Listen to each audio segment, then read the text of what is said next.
The officer's fist slammed against the hood of the car, his face twisted with rage as he gripped the nurse's arm.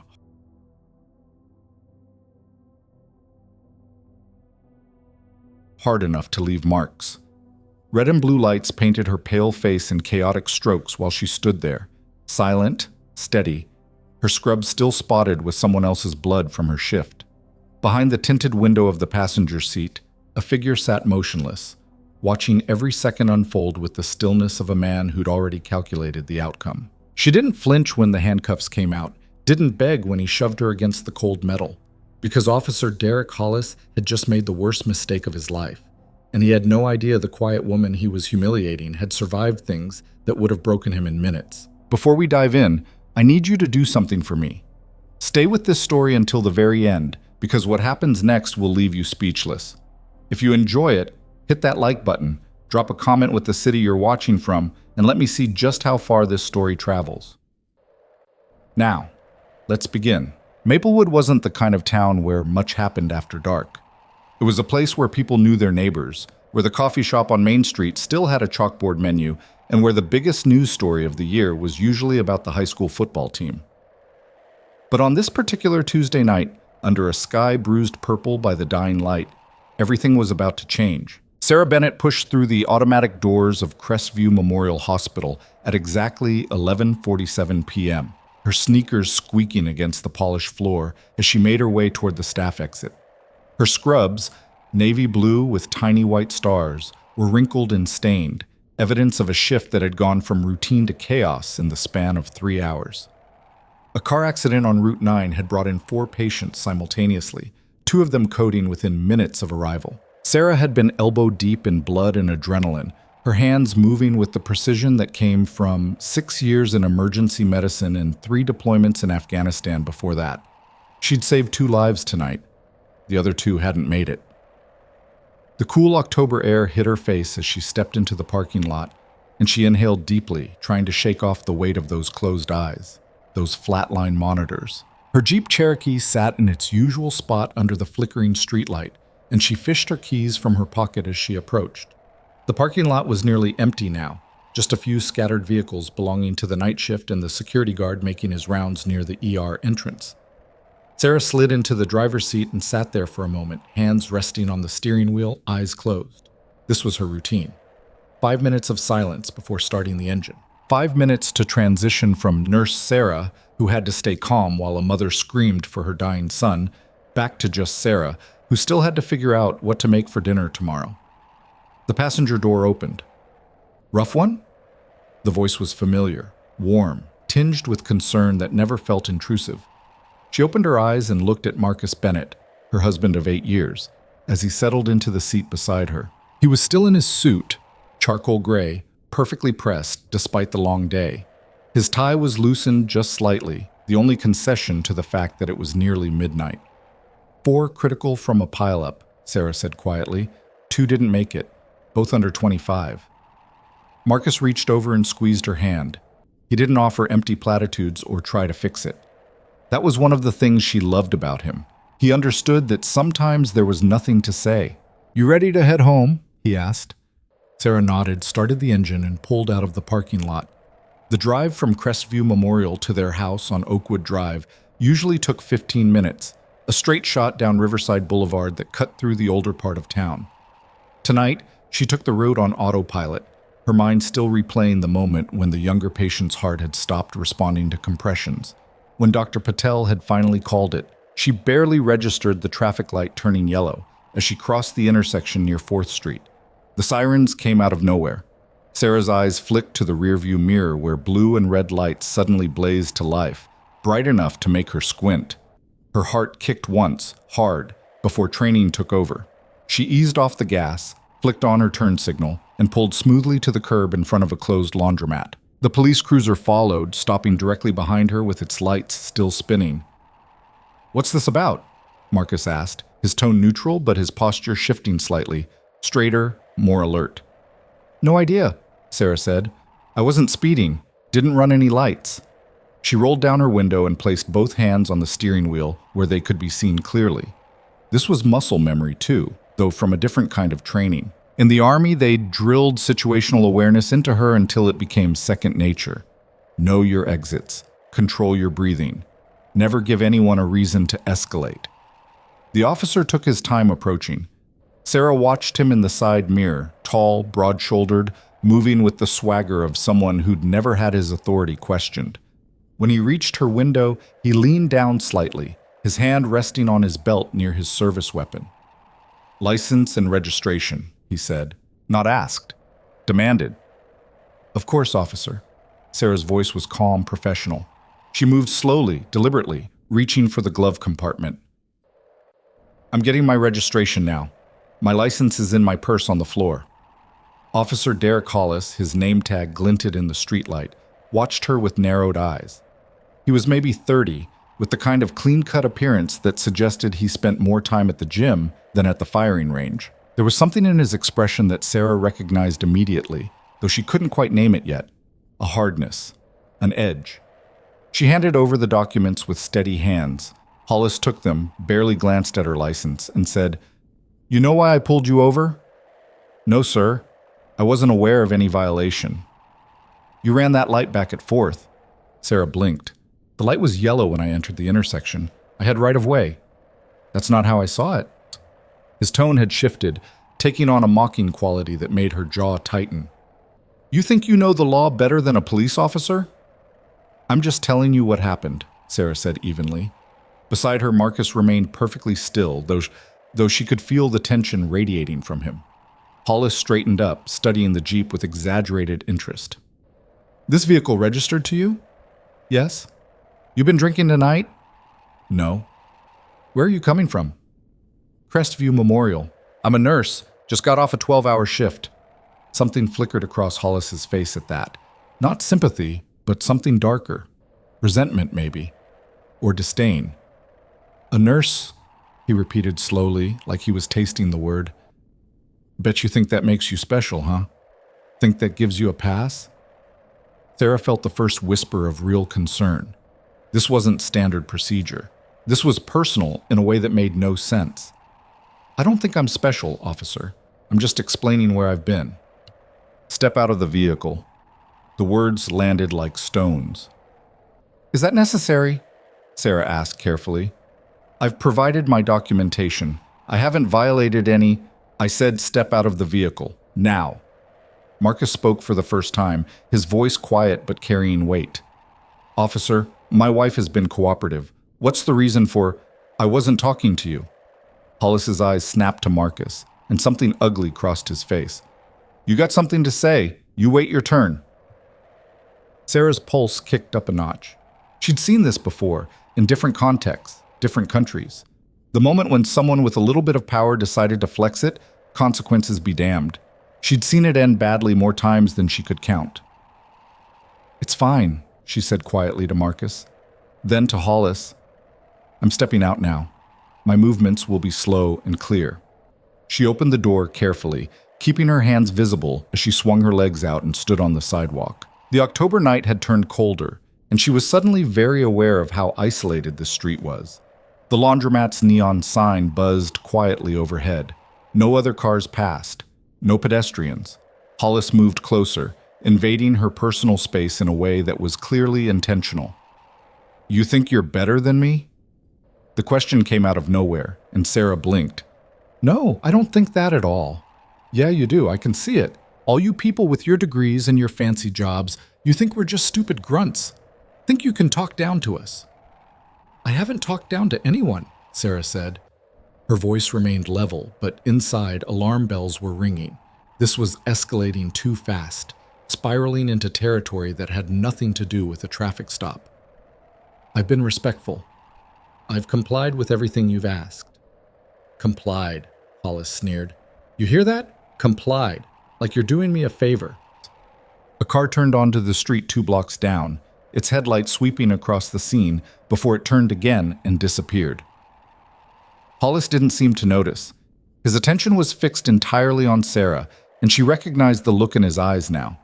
She'd seen it in the faces of young soldiers who'd been given too much authority too soon, who confused power with respect and control with strength.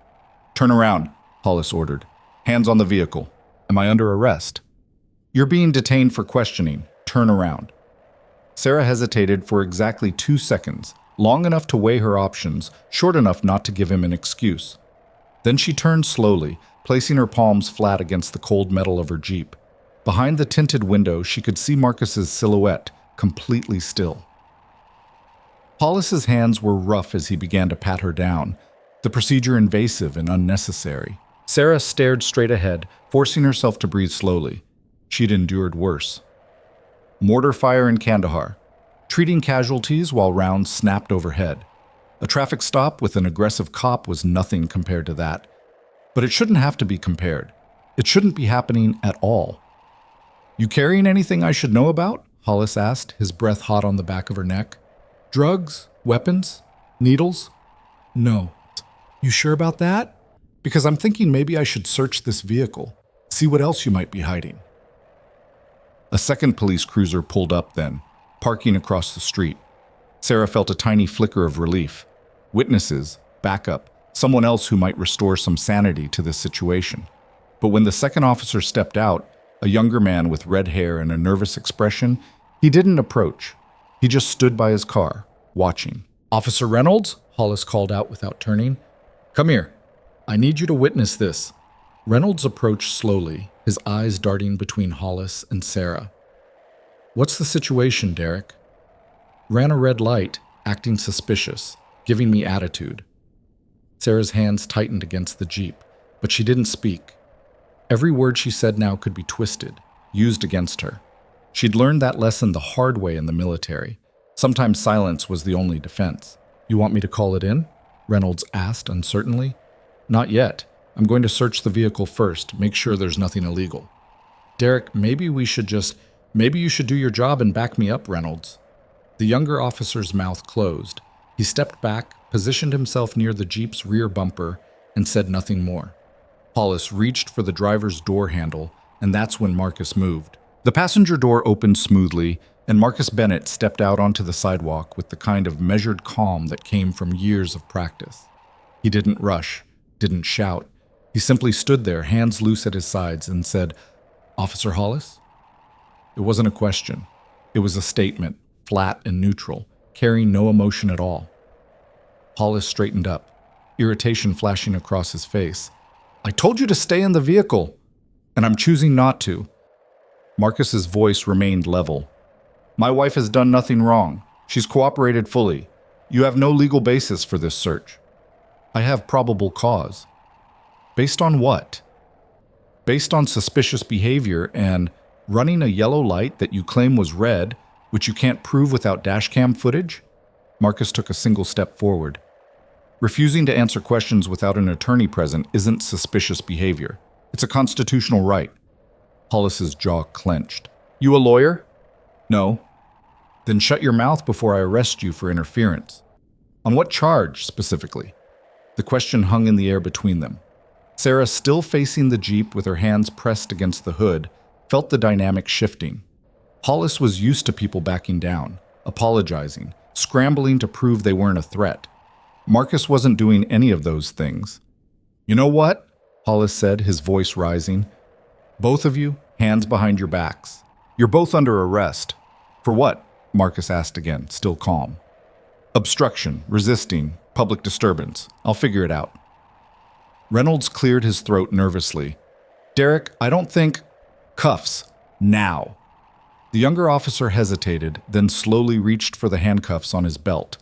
Sarah turned her head slightly, catching Marcus's eye.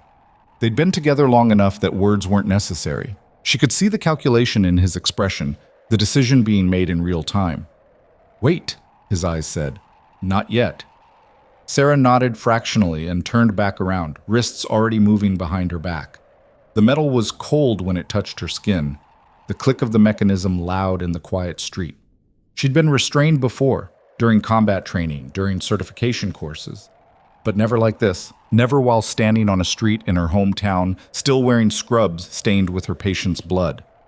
Hollis moved to Marcus next, roughly yanking his arms back and snapping the cuffs tight. You feel like a big man now? He muttered. Questioning a police officer? Marcus said nothing. A third car approached from the opposite direction, slowing as it passed the scene. The driver, an elderly woman with white hair, stared openly, her expression shocked. Hollis waved her on impatiently and she accelerated, probably already reaching for her phone to call someone, to tell them what she'd seen. "Put them in separate vehicles," Hollis ordered Reynolds. "I don't want them talking." "Derek, seriously, maybe we should just—" "Do it!" Reynolds flinched, then nodded. He took Sarah's arm gently, at least he had that much decency, and began walking her toward his cruiser. As they passed the Jeep, she caught a glimpse of Hollis rifling through the glove compartment, tossing papers onto the driver's seat, searching for something, anything he could use to justify this. He wouldn't find it. There was nothing to find. The back of Reynolds' cruiser smelled like disinfectant and old coffee. Sarah sat with her hands cuffed behind her, the position already making her shoulders ache. Through the window, she could see Hollis doing the same search on Marcus, checking his pockets, his wallet, finding nothing. Reynolds slid into the driver's seat but didn't start the engine. He glanced at her in the rearview mirror, his expression troubled. "Ma'am, I'm sorry about this. Derek, he's been under a lot of stress lately. His eval didn't go well, and he's been on edge." Sarah said nothing. There was nothing to say that would help. "For what it's worth," Reynolds continued quietly, "I don't think you did anything wrong." "Then why aren't you stopping this?" The question came out harder than she'd intended, but she didn't take it back. Reynolds' eyes dropped to the steering wheel. "Because he's my training officer," he said finally. "And if I go against him, I'm done. My career's over before it starts." "So you'd rather let him destroy someone else's?" Reynolds didn't answer. He just sat there, gripping the wheel, while outside Hollis finished his search and stalked toward the other cruiser where Marcus sat. Even from this distance, Sarah could see the frustration radiating from Hollis, the anger of someone who'd expected compliance and instead met resistance. Her phone buzzed in her pocket. Hollis had missed it during the pat-down, probably because it was in the small pocket of her scrubs meant for pens. She shifted slightly, feeling it vibrate again. Someone calling. Probably the hospital, checking if she'd made it home safely. They did that sometimes after particularly bad shifts. Hollis was talking to Marcus now, his face close to the window, saying something Sarah couldn't hear. Marcus's expression remained completely neutral, giving nothing away. She'd seen him negotiate with city council members, with angry citizens at town halls, with reporters looking for a scandal. He had a gift for staying calm when everyone else was losing their minds. That's when the radio in Reynolds' cruiser crackled to life. "All units, we have a 1050 on Highway 7 at mile marker 34. Multiple vehicles involved. Request all available units to respond. EMS is en route but overwhelmed. Repeat, 1050 with multiple casualties." Reynolds grabbed the radio immediately. "Unit 23 responding, ETA 12 minutes. He turned in his seat, looking back at Sarah with visible conflict on his face. "I have to go. That's a major accident. People are hurt." "Then go," Sarah said. "But Derek is a grown man who can handle a simple traffic stop without backup. People are dying on that highway. Go." Reynolds hesitated for exactly 3 seconds. Then he reached back and unlocked the rear door. "I can't release you. That's on Derek. But I'm leaving this door unlocked for safety reasons, in case of emergency." It was the most he could do without completely undermining his training officer, and they both knew it. Sarah nodded once, and Reynolds peeled out, sirens wailing to life as he raced toward Highway 7. The street fell quiet again. Hollis watched Reynolds' cruiser disappear, then turned back to his own vehicle where Marcus sat. He yanked open the rear door, said something Sarah couldn't hear, then slammed it shut again. He was pacing now, talking on his radio, probably calling in the arrest. Sarah tested the door. Unlocked, like Reynolds had said. She could walk away right now. Just stand up and walk. But that would give Hollis exactly what he wanted, a reason to escalate, to claim she was fleeing, to justify whatever came next. So she sat and waited. 5 minutes passed, then 10. Another car turned onto the street, this one moving faster than the elderly woman's had been. It was a sedan, dark blue, with government plates. It pulled to a stop near Hollis's cruiser, and a woman stepped out, mid-50s, dressed in business casual despite the late hour, carrying herself with the kind of authority that made Hollis straighten up immediately. Sarah couldn't hear the conversation, but she could read the body language. The woman was asking questions. Hollis was answering, his swagger diminishing with each exchange. She gestured to Marcus's cruiser, then to where Sarah sat, and Hollis's face darkened. The woman walked to Marcus's cruiser first, opened the door, spoke briefly with him, then she approached Sarah's vehicle. When she opened the rear door, Sarah got a clear look at her face, sharp, intelligent, with eyes that missed nothing. "Mrs. Bennett?" the woman asked. "Yes. I'm Captain Laura Reeves, Internal Affairs. I received a call about an incident on this street. Can you tell me what happened?" Sarah could have cried with relief, but she kept her voice steady. "I was pulled over for allegedly running a red light. The officer became aggressive when I questioned the stop. He ordered me out of the vehicle, searched me without cause, and arrested both me and my husband when we asked for his legal basis." Reeves nodded slowly, taking notes. "And prior to this stop, had you been drinking, using any substances?" "No, I'm a nurse. I just finished a 12-hour shift at Crestview Memorial treating trauma patients." "Your husband, he intervened?" "He asked questions about the legal basis for the search. He never raised his voice or became physical." Reeves studied her for a long moment, then reached for the handcuffs. "I'm going to remove these. If Officer Hollis has a problem with that, he can take it up with me." The metal clicked open, and Sarah's shoulders sagged with relief as she brought her hands forward, rubbing her wrists. There were already red marks forming. "Wait here," Reeves said. Then she walked back to Hollis, and even from inside the car, Sarah could hear her voice carrying across the street. "Officer Hollis, you have 30 seconds to explain to me why you arrested two people with no probable cause, conducted an illegal search, and didn't notify dispatch of the detention." Hollis started talking fast, his hands gesturing, but Reeves cut him off with a single raised hand. "I've reviewed your file," she said coldly. "This is your third excessive force complaint this year. You're done. Badge and service weapon, now." The street seemed to hold its breath. Hollis's face went through several emotions at once: shock, denial, rage, and finally resignation. His hand moved to his badge, trembling slightly, and Sarah realized with sudden clarity that he'd known this was coming. Maybe not tonight, maybe not like this, but he'd known his behavior would catch up with him eventually. The badge came off. The gun followed. Reeves took them without ceremony, then walked to Marcus's cruiser and opened the door. Sarah couldn't hear what was said, but she saw Marcus step out, saw Reeves unlock his handcuffs, saw them exchange a few quiet words before Reeves handed him something, probably her card. Marcus walked toward Sarah's vehicle, and when he opened the rear door fully, she stepped out into the night air. They didn't embrace, didn't speak. They just stood there for a moment, letting the adrenaline drain away. "You okay?" Marcus asked finally. "Yeah, you?" "Yeah." Hollis was sitting on the curb now, head in his hands, while Reeves made several phone calls. More cruisers were arriving, official ones with supervisors who looked grim as they took in the scene. "How did Internal Affairs show up so fast?" Sarah asked quietly. Marcus's expression didn't change. The elderly woman who drove past, she called 911, said she saw police brutalizing someone. Dispatch sent it directly to IA given recent tensions in the department. There was something in the way he said it that made Sarah look at him more closely. "That's not the whole story." "No," Marcus agreed. "It's not."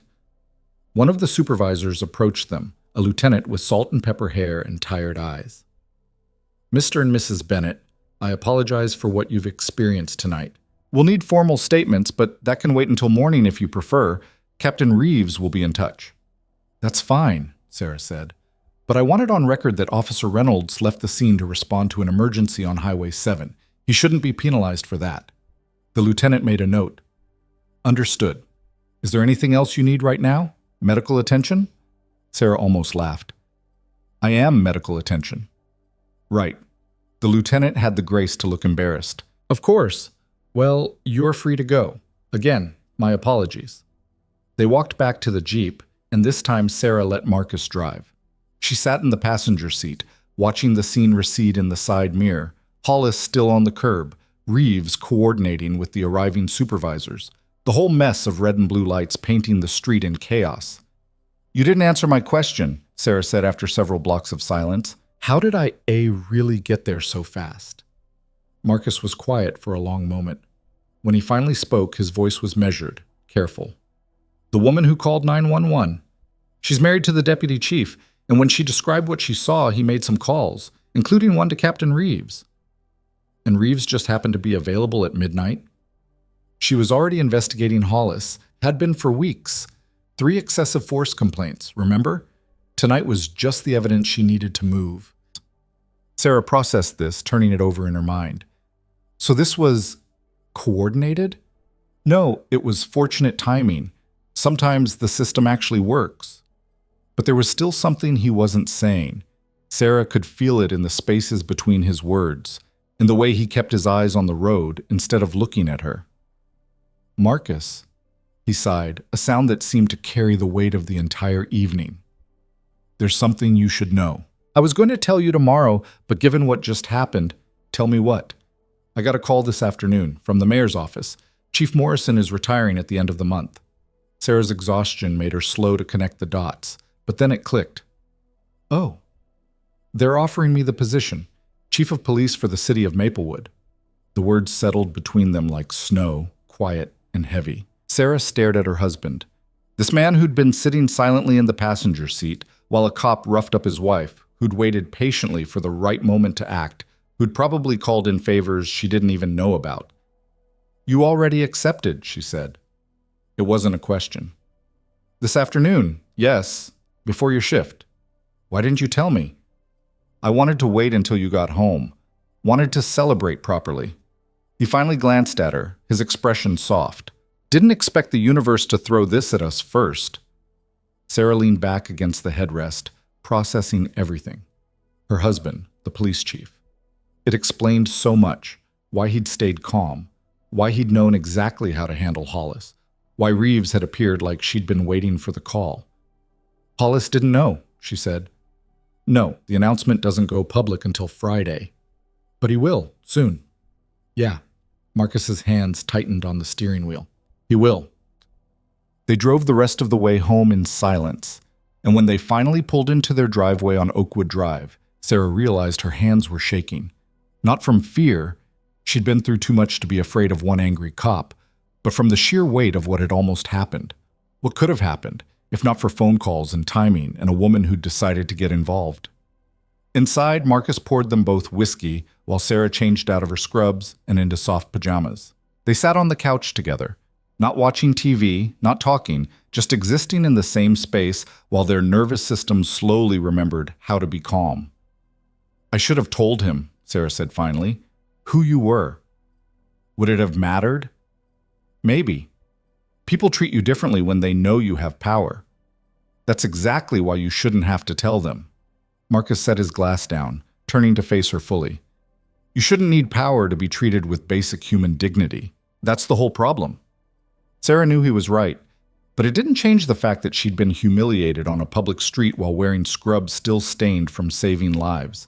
It didn't change the feeling of those handcuffs, or the way Hollis had looked at her like she was nothing.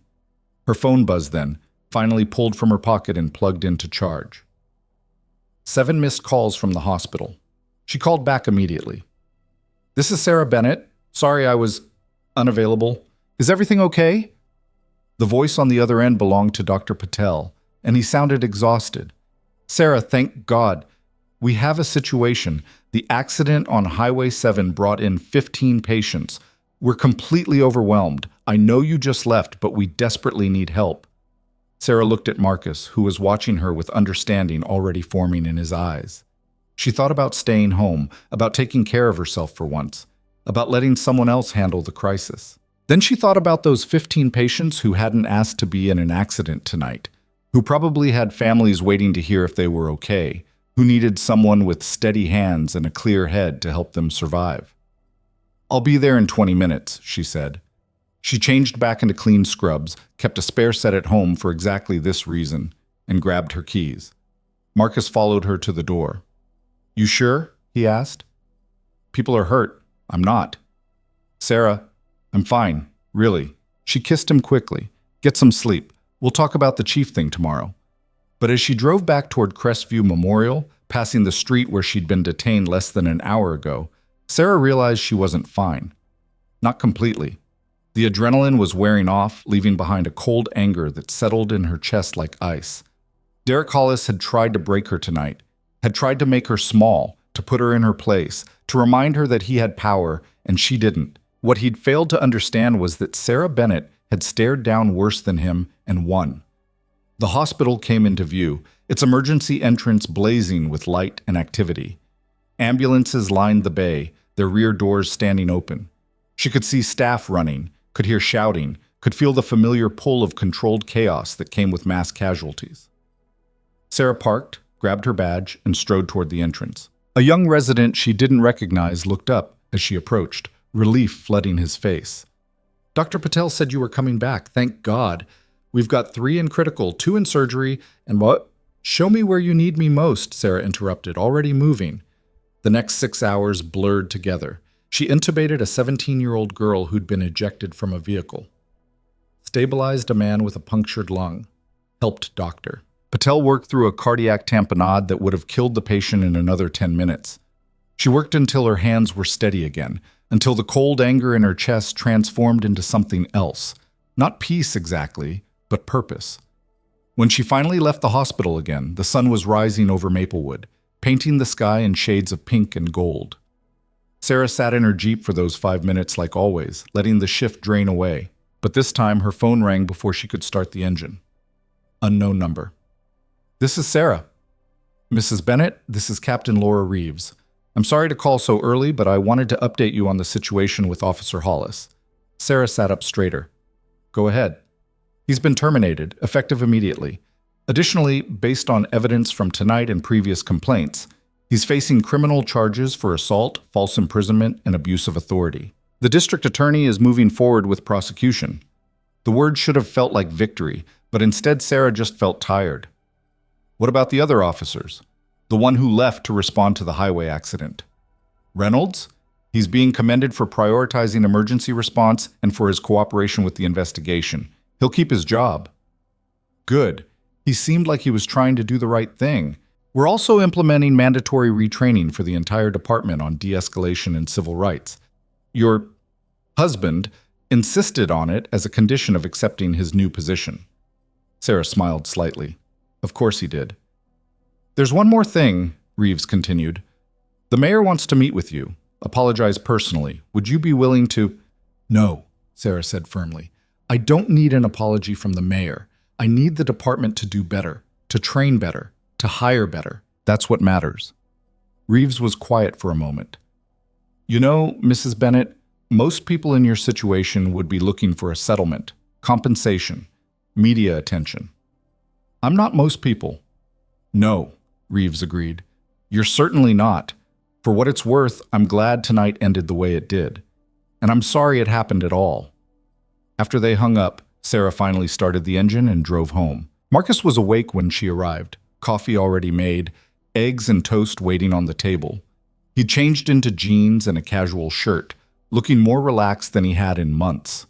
"How was round 2? He asked as she sat down. 3 saved, 1 still critical but stable. 2 didn't make it." "Rough numbers." "Could have been worse." Sarah ate mechanically, too tired to taste the food. Reeves called. "Hollis is done. Facing charges." "I know. She called me, too."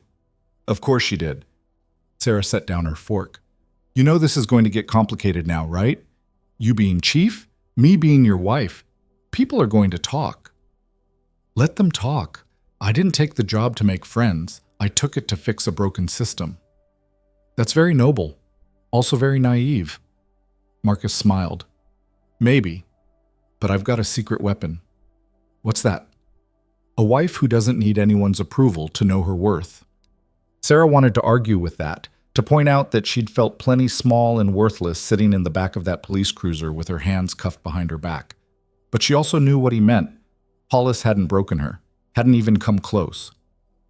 "I'm going to sleep for about 12 hours, she announced, pushing back from the table. "When I wake up, you're going to tell me everything about this chief position, all the boring details. It's a date." But as Sarah climbed the stairs toward their bedroom, her phone buzzed one more time. This time, it was a text from a number she didn't recognize. "This is Officer Reynolds. I know I'm not supposed to contact you directly, but I wanted to say I'm sorry for not doing more, for not standing up when I should have. You deserved better. Everyone deserves better." Sarah stared at the message for a long moment. Then she typed back, "Do better next time. That's all any of us can do." She fell asleep the moment her head hit the pillow, and she didn't dream at all. 3 days passed before the news broke. Sarah was restocking supply cabinets in the ER when Dr. Patel appeared in the doorway, tablet in hand, his expression carefully neutral in that way that meant something significant had happened. "You might want to see this," he said quietly, angling the screen toward her. The headline blazed across the local news site. "Maplewood Police Chief announces retirement. City appoints Marcus Bennett as successor." Below it, a photo of Marcus in a pressed suit standing beside Mayor Richardson at a podium, looking every inch the part of someone who'd been preparing for this role his entire career. The article detailed his background, 15 years with the city attorney's office, his work on police reform initiatives, his reputation for fairness and integrity. Not one word about what had happened on 4th Street 3 nights ago. "Your husband," Dr. Patel said, not quite making it a question. "My husband," Sarah confirmed, setting down a box of gauze pads with more force than necessary. "That's significant. That's one word for it." Dr. Patel studied her for a moment, then closed the tablet. "The staff's been talking about what happened to you. Word spreads in a hospital. You know that." Sarah's jaw tightened. She'd hoped to keep it quiet, to let it fade into background noise, but of course that had been naive. Someone had seen the red marks on her wrist during her second shift. Someone else had overheard her phone call with Captain Reeves. In a building where gossip moved faster than patient charts, secrets didn't last long. "I'm fine," she said automatically. "I didn't ask if you were fine. I asked if you wanted to talk about it." "No." "Fair enough." He turned to leave, then paused. "For what it's worth, Sarah, I'm glad Hollis is gone. He pulled over one of our residents last year, made her cry on the side of the road over a parking ticket. Some people shouldn't wear badges." After he left, Sarah stood alone in the supply room, surrounded by neat rows of medical equipment, everything in its proper place and carefully labeled. Unlike her life, which suddenly felt like it was spinning in directions she couldn't control, her phone buzzed. "Marcus. Press conference went well. Home by 7. We need to talk." She typed back, "Working until 11. Tomorrow? Tomorrow then. Love you." Sarah pocketed the phone and returned to her rounds. But the rest of her shift carried a strange weight. Nurses who'd barely spoken to her before suddenly found reasons to stop by her station. A paramedic she'd worked with for years asked if she was handling everything okay, with such loaded concern that Sarah had to resist the urge to snap at him. Even patients seemed to look at her differently, though that was probably paranoia. By the time 11 p.m. rolled around, she was exhausted in a way that had nothing to do with physical labor. She changed out of her scrubs in the locker room, aware of the other nurses' sidelong glances, the whispered conversations that stopped when she walked past. One of them, Jennifer, a newer hire with blonde hair always pulled back in a tight ponytail, actually approached her near the exit. "Sarah, can I ask you something?" Sarah paused, one hand on the door. "What? Is it true what they're saying? That Officer Hollis arrested you for no reason? That your husband's taking over the whole police department because of it?" The other nurses had gone quiet, pretending not to listen while obviously hanging on every word. Sarah felt the old familiar anger rise in her chest, but she kept her voice level. "Officer Hollis was terminated for misconduct. My husband was appointed chief because he's qualified. Those two things aren't related. But the timing is coincidence." Sarah pushed through the door before Jennifer could ask anything else, letting the cool night air hit her face like a splash of water. She needed to get home, needed to sleep, needed to not think about any of this for at least 8 hours. But when she pulled into her driveway, there was a car she didn't recognize parked on the street, a silver sedan with tinted windows. As Sarah killed her engine, the sedan's door opened and a woman stepped out. Late 40s, dark hair cut short, wearing slacks and a blazer despite the late hour. Everything about her screamed professional, official, here on business. "Mrs. Bennett," the woman called out as Sarah climbed out of her Jeep. "Who's asking?" The woman approached with measured steps, pulling out a badge. Detective Amy Torres, Internal Affairs. I know it's late, but I was hoping we could talk. Sarah's exhaustion immediately sharpened into wariness. I already gave my statement to Captain Reeves. I know, I've read it. This is about something else. Torres glanced at the house, where lights glowed in the front windows. Is your husband home? Why does that matter? Because what I need to discuss with you is sensitive, and I think you'd prefer to hear it without him present. Every instinct Sarah had developed over years of dealing with difficult situations told her to shut this down, to insist on having Marcus there, to not engage without knowing what this was really about. But something in Torres's expression, not quite sympathy, but close, made her hesitate. 5 minutes, Sarah said. And we're staying out here. Torres nodded and leaned against her sedan, arms crossed loosely. I've been investigating corruption in the Maplewood PD for 6 months now. Officer Hollis was part of it, but he's small fish. The real problem runs deeper. What does this have to do with me? Your husband's about to walk into a department that's rotting from the inside. There are officers on the take, evidence that's gone missing from storage, cases that got buried because the wrong people made the right phone calls. Chief Morrison knew about all of it and did nothing. Sarah's mind raced.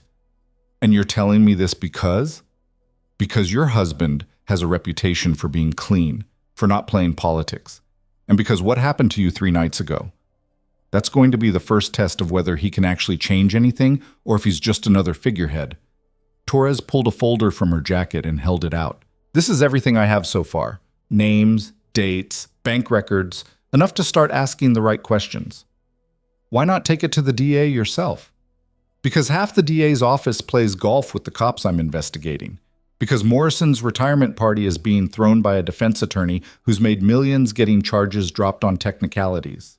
Because the system protects itself, Mrs. Bennett, and breaking it requires someone who can't be bought or threatened. Sarah took the folder, feeling its weight. You think that's Marcus? I think he might be, but he's going to need allies who understand what he's up against. People who won't back down when it gets ugly, and it will get ugly. Torres straightened up, keys already in hand. Read it, show it to him, or don't. But don't wait too long to decide. Corrupt cops are like infections. The longer you let them spread, the harder they are to cut out. She was in her car and pulling away before Sarah could formulate a response. Sarah stood in her driveway holding the folder, feeling like she'd just been handed a bomb with the timer already ticking. Inside, Marcus was working at the dining room table, laptop open, papers spread across the surface. He looked up when she entered, concern immediately crossing his face. You okay? You look pale. Sarah set the folder down next to his computer. We need to talk now, not tomorrow. For the next hour, they went through Torres's files together. Bank statements showing deposits that didn't match reported income. Text messages between officers coordinating stories before testifying. Evidence logs with missing entries. A pattern of cases falling apart at the last minute. Witnesses who suddenly recanted. Video footage that mysteriously corrupted. Drugs that disappeared from lockup before trial. Marcus's expression grew darker with each page. How long has this been going on?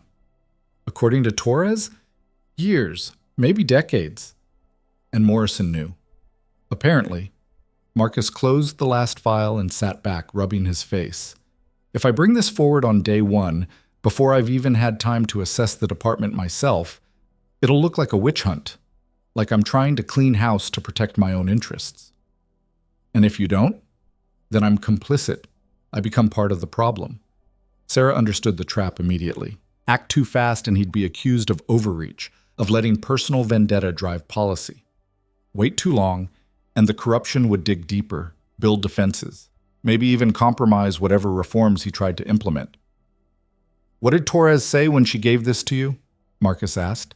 That you're going to need allies, that it's going to get ugly. She's not wrong. He stood up, pacing to the window. Morrison's retirement party is Friday night. Half the city's political establishment will be there. I'm supposed to attend, shake hands, make nice with all the people who've been enabling this mess. So don't go. I have to go. If I don't, it sends the message that I'm already at war with the old guard. I need at least some of them on my side if I'm going to have any chance of actually fixing things. Sarah joined him at the window, looking out at their quiet street. You know they're going to come after you. After us? I know. And you're still going to do this. It wasn't a question, but Marcus answered anyway. Yes. They stood there in silence for a long moment, and Sarah thought about all the ways this could go wrong. The political pressure, the media scrutiny, the possibility that Marcus would fail, that the corruption was too entrenched to root out, that they'd sacrifice everything for nothing. But she also thought about Derek Hollis's hands on her arms, his breath hot with anger as he accused her of thinking she was better than him. About the other officers who'd looked away, who'd chosen their careers over doing what was right. About Reynolds's text message, "Do better next time." "Okay," she said finally, "then we do it smart. You attend the party, play politics, build your coalition. Meanwhile, I talk to Torres, help her fill in gaps, connect dots. They'll see you as the threat. They won't be watching me as closely." Marcus turned to look at her, something complicated in his expression. "Sarah, you don't have to—" "Yes, I do. Because if we're doing this, we're doing it together. That's what partnership means." He pulled her close then, and they stood like that for a long time, drawing strength from each other the way they had through deployments and late-night emergencies, and every other crisis that had tested them over the years. The next morning, Sarah called Torres from her car before her shift started. They met at a coffee shop on the edge of town, sitting in a corner booth where they could talk without being overheard. Torres brought more files, thicker ones this time, with highlighter marks and sticky notes flagging key passages. "I've been working this alone for 6 months, Torres explained, stirring sugar into black coffee. "Reeves knows, obviously. So does the deputy chief. But we've kept the circle small because we don't know who else might be compromised." "What about the FBI?" "Approached them 4 months ago. They're interested but want more before they'll open an official investigation. Federal resources are stretched thin, and they need to be sure it's worth their time." Sarah scanned through one of the files, a timeline of evidence room discrepancies going back 7 years. "This is systematic. This isn't just a few bad apples." "No, it's institutional, and that's what makes it so hard to fight. You fire one dirty cop, 3 more close ranks to protect the system. You try to change procedures, suddenly you're the enemy of every officer who's been doing things the old way." Torres leaned forward. "Your husband's going to face resistance from the moment he walks through the door. Good cops who are afraid of change. Bad cops who are afraid of exposure. And a whole lot of people in between who just want to keep their heads down and collect a paycheck. So what's the play?" "He needs to build trust first. Spend his first month listening, learning, making small changes that improve morale without threatening anyone. Meanwhile, we build an airtight case against the worst offenders. Enough evidence that when he finally moves, it can't be dismissed as politics or personal grudges." Sarah understood the strategy. It was the same approach she'd seen military commanders use when taking over problematic units. Don't come in swinging. Build relationships. Identify who you can trust. Then strike hard when you're ready. "How can I help?" Torres pulled out a legal pad and pen. "Start by telling me everything you remember about your interaction with Hollis. Every detail, no matter how small. The way he talked. The questions he asked. Whether he seemed like he was following a script or making it up as he went." For the next hour, Sarah recounted that night in excruciating detail. The more she talked, the more patterns emerged. Hollis's aggression hadn't been random. It had been performative, like he was proving something to himself or to an invisible audience. His questions had been designed to provoke, not to gather information, and his search of the vehicle had been cursory at best, like he'd been going through motions rather than actually looking for anything. "He was testing you," Torres said when Sarah finished, "seeing how far he could push before you pushed back. It's a pattern we've seen before. Officers who use traffic stops as an opportunity to assert dominance, especially with people they perceive as educated or professional. Because he felt threatened.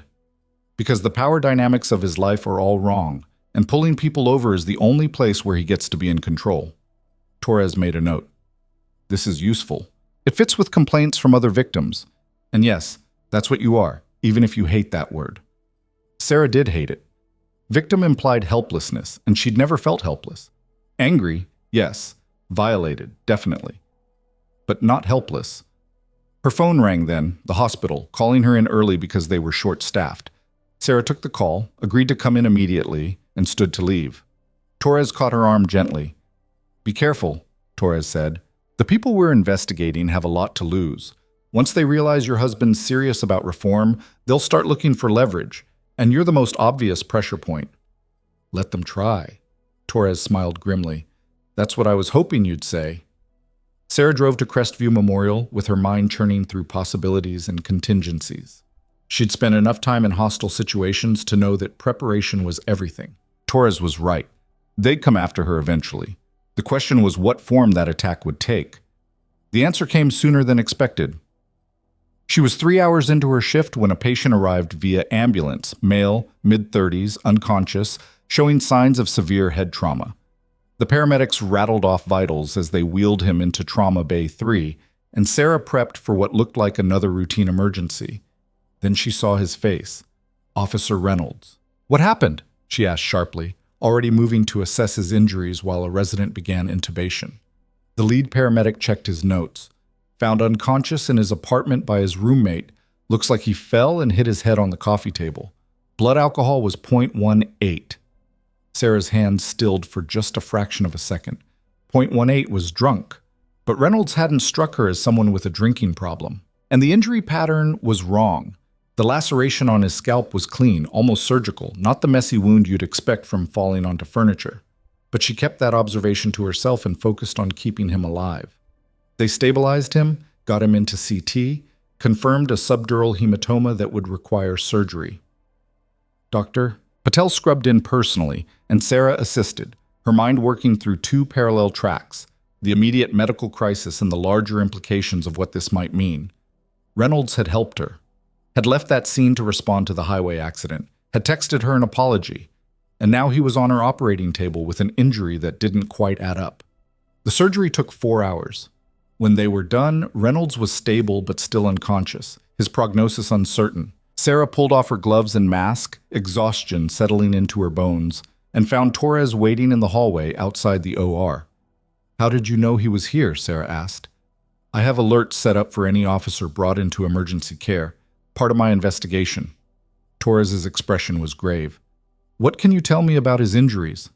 Sarah glanced around, making sure they were alone. Off the record? The injury pattern doesn't match the paramedics' report. That wasn't a fall. Someone hit him. Can you prove it? Not without raising questions I don't think you want raised yet, but if you pull the scene photos, look at the blood spatter. If he fell and hit the table, the blood should radiate from point of impact. I'm betting it doesn't. Torres made a note. I'll look into it. Has he woken up at all? No, and with the swelling, it might be days before we know if there's permanent damage. Keep me updated. And Sarah? Torres's voice dropped even lower. Watch your back. If they went after Reynolds for cooperating with the investigation, you're not safe either. After Torres left, Sarah sat in the break room with cold coffee and tried to process what was happening. A young officer who'd tried to do the right thing was fighting for his life. A corrupt system was circling its wagons, and her husband was about to step into the middle of it all with a target painted on his back. Her phone buzzed. Marcus. Morrison's party is tonight. You sure you don't want to come? She thought about it for exactly 3 seconds before typing back, I'm sure. Someone needs to stay focused on the real work. Fair point. I'll tell you everything tomorrow. But when tomorrow came, Marcus looked like he'd aged 5 years overnight. He sat at the kitchen table, still in his suit from the night before, tie loosened and top button undone, staring at nothing. That bad? Sarah asked, pouring him coffee. Worse. His voice was rough with exhaustion. Morrison gave a speech about legacy and tradition, about how the department is a family that takes care of its own, about how change is good but not when it comes at the expense of loyalty. Loyalty to what? That's the question, isn't it? Loyalty to the law, to the community, or loyalty to the unwritten rules that let corrupt cops protect each other? He took the coffee gratefully. I talked to at least 30 officers last night. Maybe 5 of them seemed genuinely committed to reform. The rest ranged from skeptical to openly hostile. And the politicians? Smiling to my face and probably planning my removal behind my back. The mayor's on board, for now, but half the city council wants me gone before I've even started. They see me as a threat to the status quo. Sarah sat across from him, reaching for his hand. You knew it would be like this. Knowing and experiencing are different things. He looked at her then, and she saw fear in his eyes for the first time since this whole mess started. What if I can't do this, Sarah? What if the system is too broken to fix? Then you'll have tried. That's more than most people can say. He squeezed her hand, drawing strength from her certainty, even as his own wavered. They sat like that for a long time, the morning light streaming through the kitchen window, the coffee growing cold between them. Sarah's phone shattered the moment. Torres, her voice tight with urgency. Reynolds woke up an hour ago. He's asking for you. Sarah was in her car within minutes, Marcus following in his own vehicle despite her protests that he needed sleep. They arrived at Crestview Memorial together and found Torres already there, standing outside Reynolds' room with her arms crossed and her expression unreadable. He's scared, Torres said without preamble. Scared enough to talk. But he'll only speak to both of you. Inside the room, Reynolds looked small and broken in the hospital bed, bandages wrapped around his head, monitors beeping steadily. His eyes tracked to them as they entered, and Sarah saw recognition mixed with something that looked like shame. I'm sorry, he said, his voice barely above a whisper. I should have stopped him that night. Should have stood up to Hollis. Should have... Hey! Sarah moved to his bedside, checking his vitals automatically. You responded to that highway accident. You saved lives. That's what matters. But I left you there with him, and now... He trailed off, swallowing hard. They know I talked to Internal Affairs. They know I gave a statement. This wasn't an accident. Marcus stepped forward, his police chief authority settling over him like a cloak. Who did this to you? Reynolds' eyes darted to the door, to the window, like he expected someone to be listening. I don't know. I was home, watching TV, and someone knocked. I thought it was my roommate who forgot his keys. When I opened the door, he touched the bandage gingerly. Everything went black. Next thing I remember is waking up here. Did you see anything? Hear anything? A voice. Before I lost consciousness. He said, "This is what happens to rats." That's it.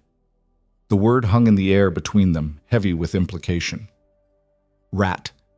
The oldest, ugliest accusation in law enforcement culture. The one crime that other cops would never forgive. Torres pulled out her notepad. I need you to make an official statement. Everything you remember about that night with Hollis, everything you've seen in the department that doesn't sit right, everyone who's made you uncomfortable. All of it. Reynolds closed his eyes. If I do this, my career is over. No one will work with me. They'll freeze me out, make my life hell until I quit. Your career's already over, Torres said bluntly. They tried to kill you. Whether you talk or stay silent, they're not going to trust you again. Then what's the point? The point, Marcus said quietly, is that you get to decide who you are. A cop who looked the other way, or a cop who stood up when it mattered. Reynolds opened his eyes, looking at Marcus with something like hope. You really think you can change things? I'm going to try, but I need help. I need people who are willing to stand with me even when it gets hard, even when it gets dangerous. Marcus pulled a chair close to the bed and sat down, bringing himself to Reynolds' eye level. I can't promise it'll be easy. I can't promise you won't face retaliation, but I can promise that I won't let you face it alone. For a long moment, Reynolds didn't speak. Then he nodded once, decisive despite the fear still visible in his eyes. Okay, I'll tell you everything. What came out over the next hour was worse than even Torres's files had suggested. Officers running side businesses providing security for drug dealers. Evidence being sold back to criminals for cash. A systematic pattern of targeting wealthy drivers for minor violations. Then offering to make tickets disappear for under-the-table payments. And at the center of it all, a group of senior officers who'd been operating this way for so long that they'd convinced themselves it was normal, that everyone did it, that they were entitled to these extra benefits because the city didn't pay them enough.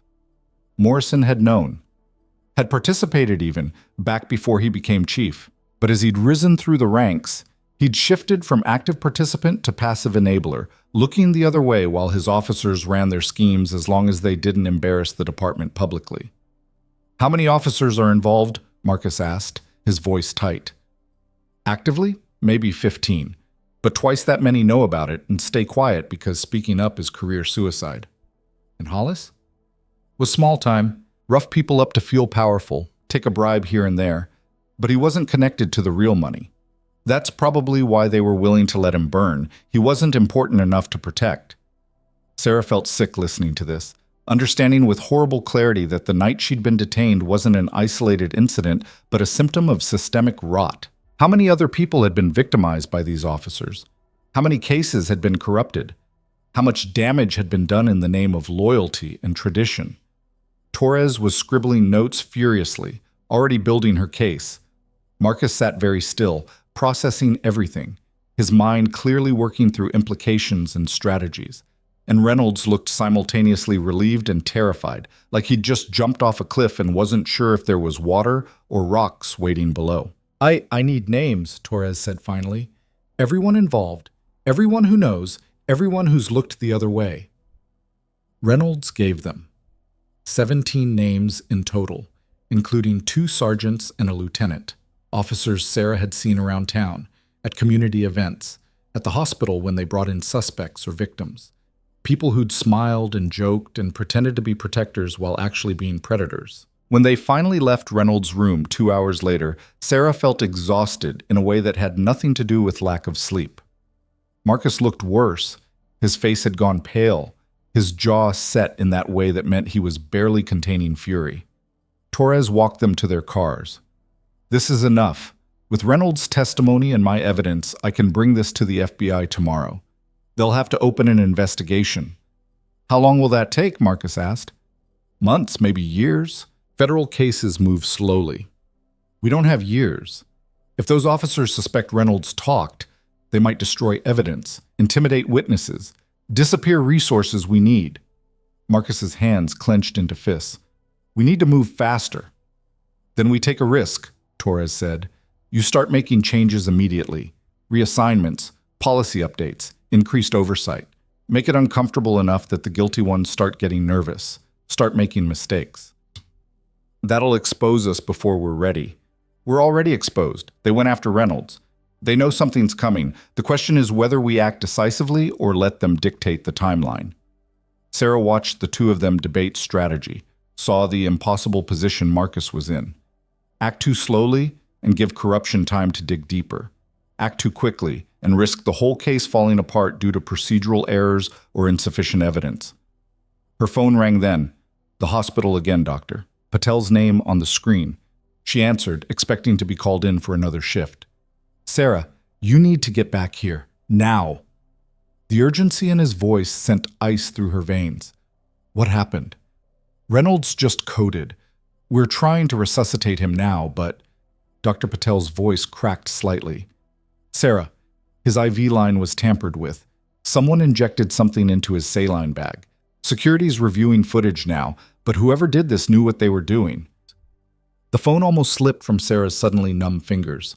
She looked at Marcus, at Torres, and saw her own horror reflected in their faces. They're in the hospital, she said quietly. Right now. They tried to finish what they started. And somewhere in this building behind them, in a room full of beeping monitors and desperate medical staff, Officer Jake Reynolds was fighting for his life against an enemy who'd walked right past security, right past nurses and doctors, right into the heart of a place that was supposed to be safe. The war had just stopped being theoretical. Sarah was moving before Marcus could stop her, sprinting toward the hospital entrance with Torres and her husband close behind.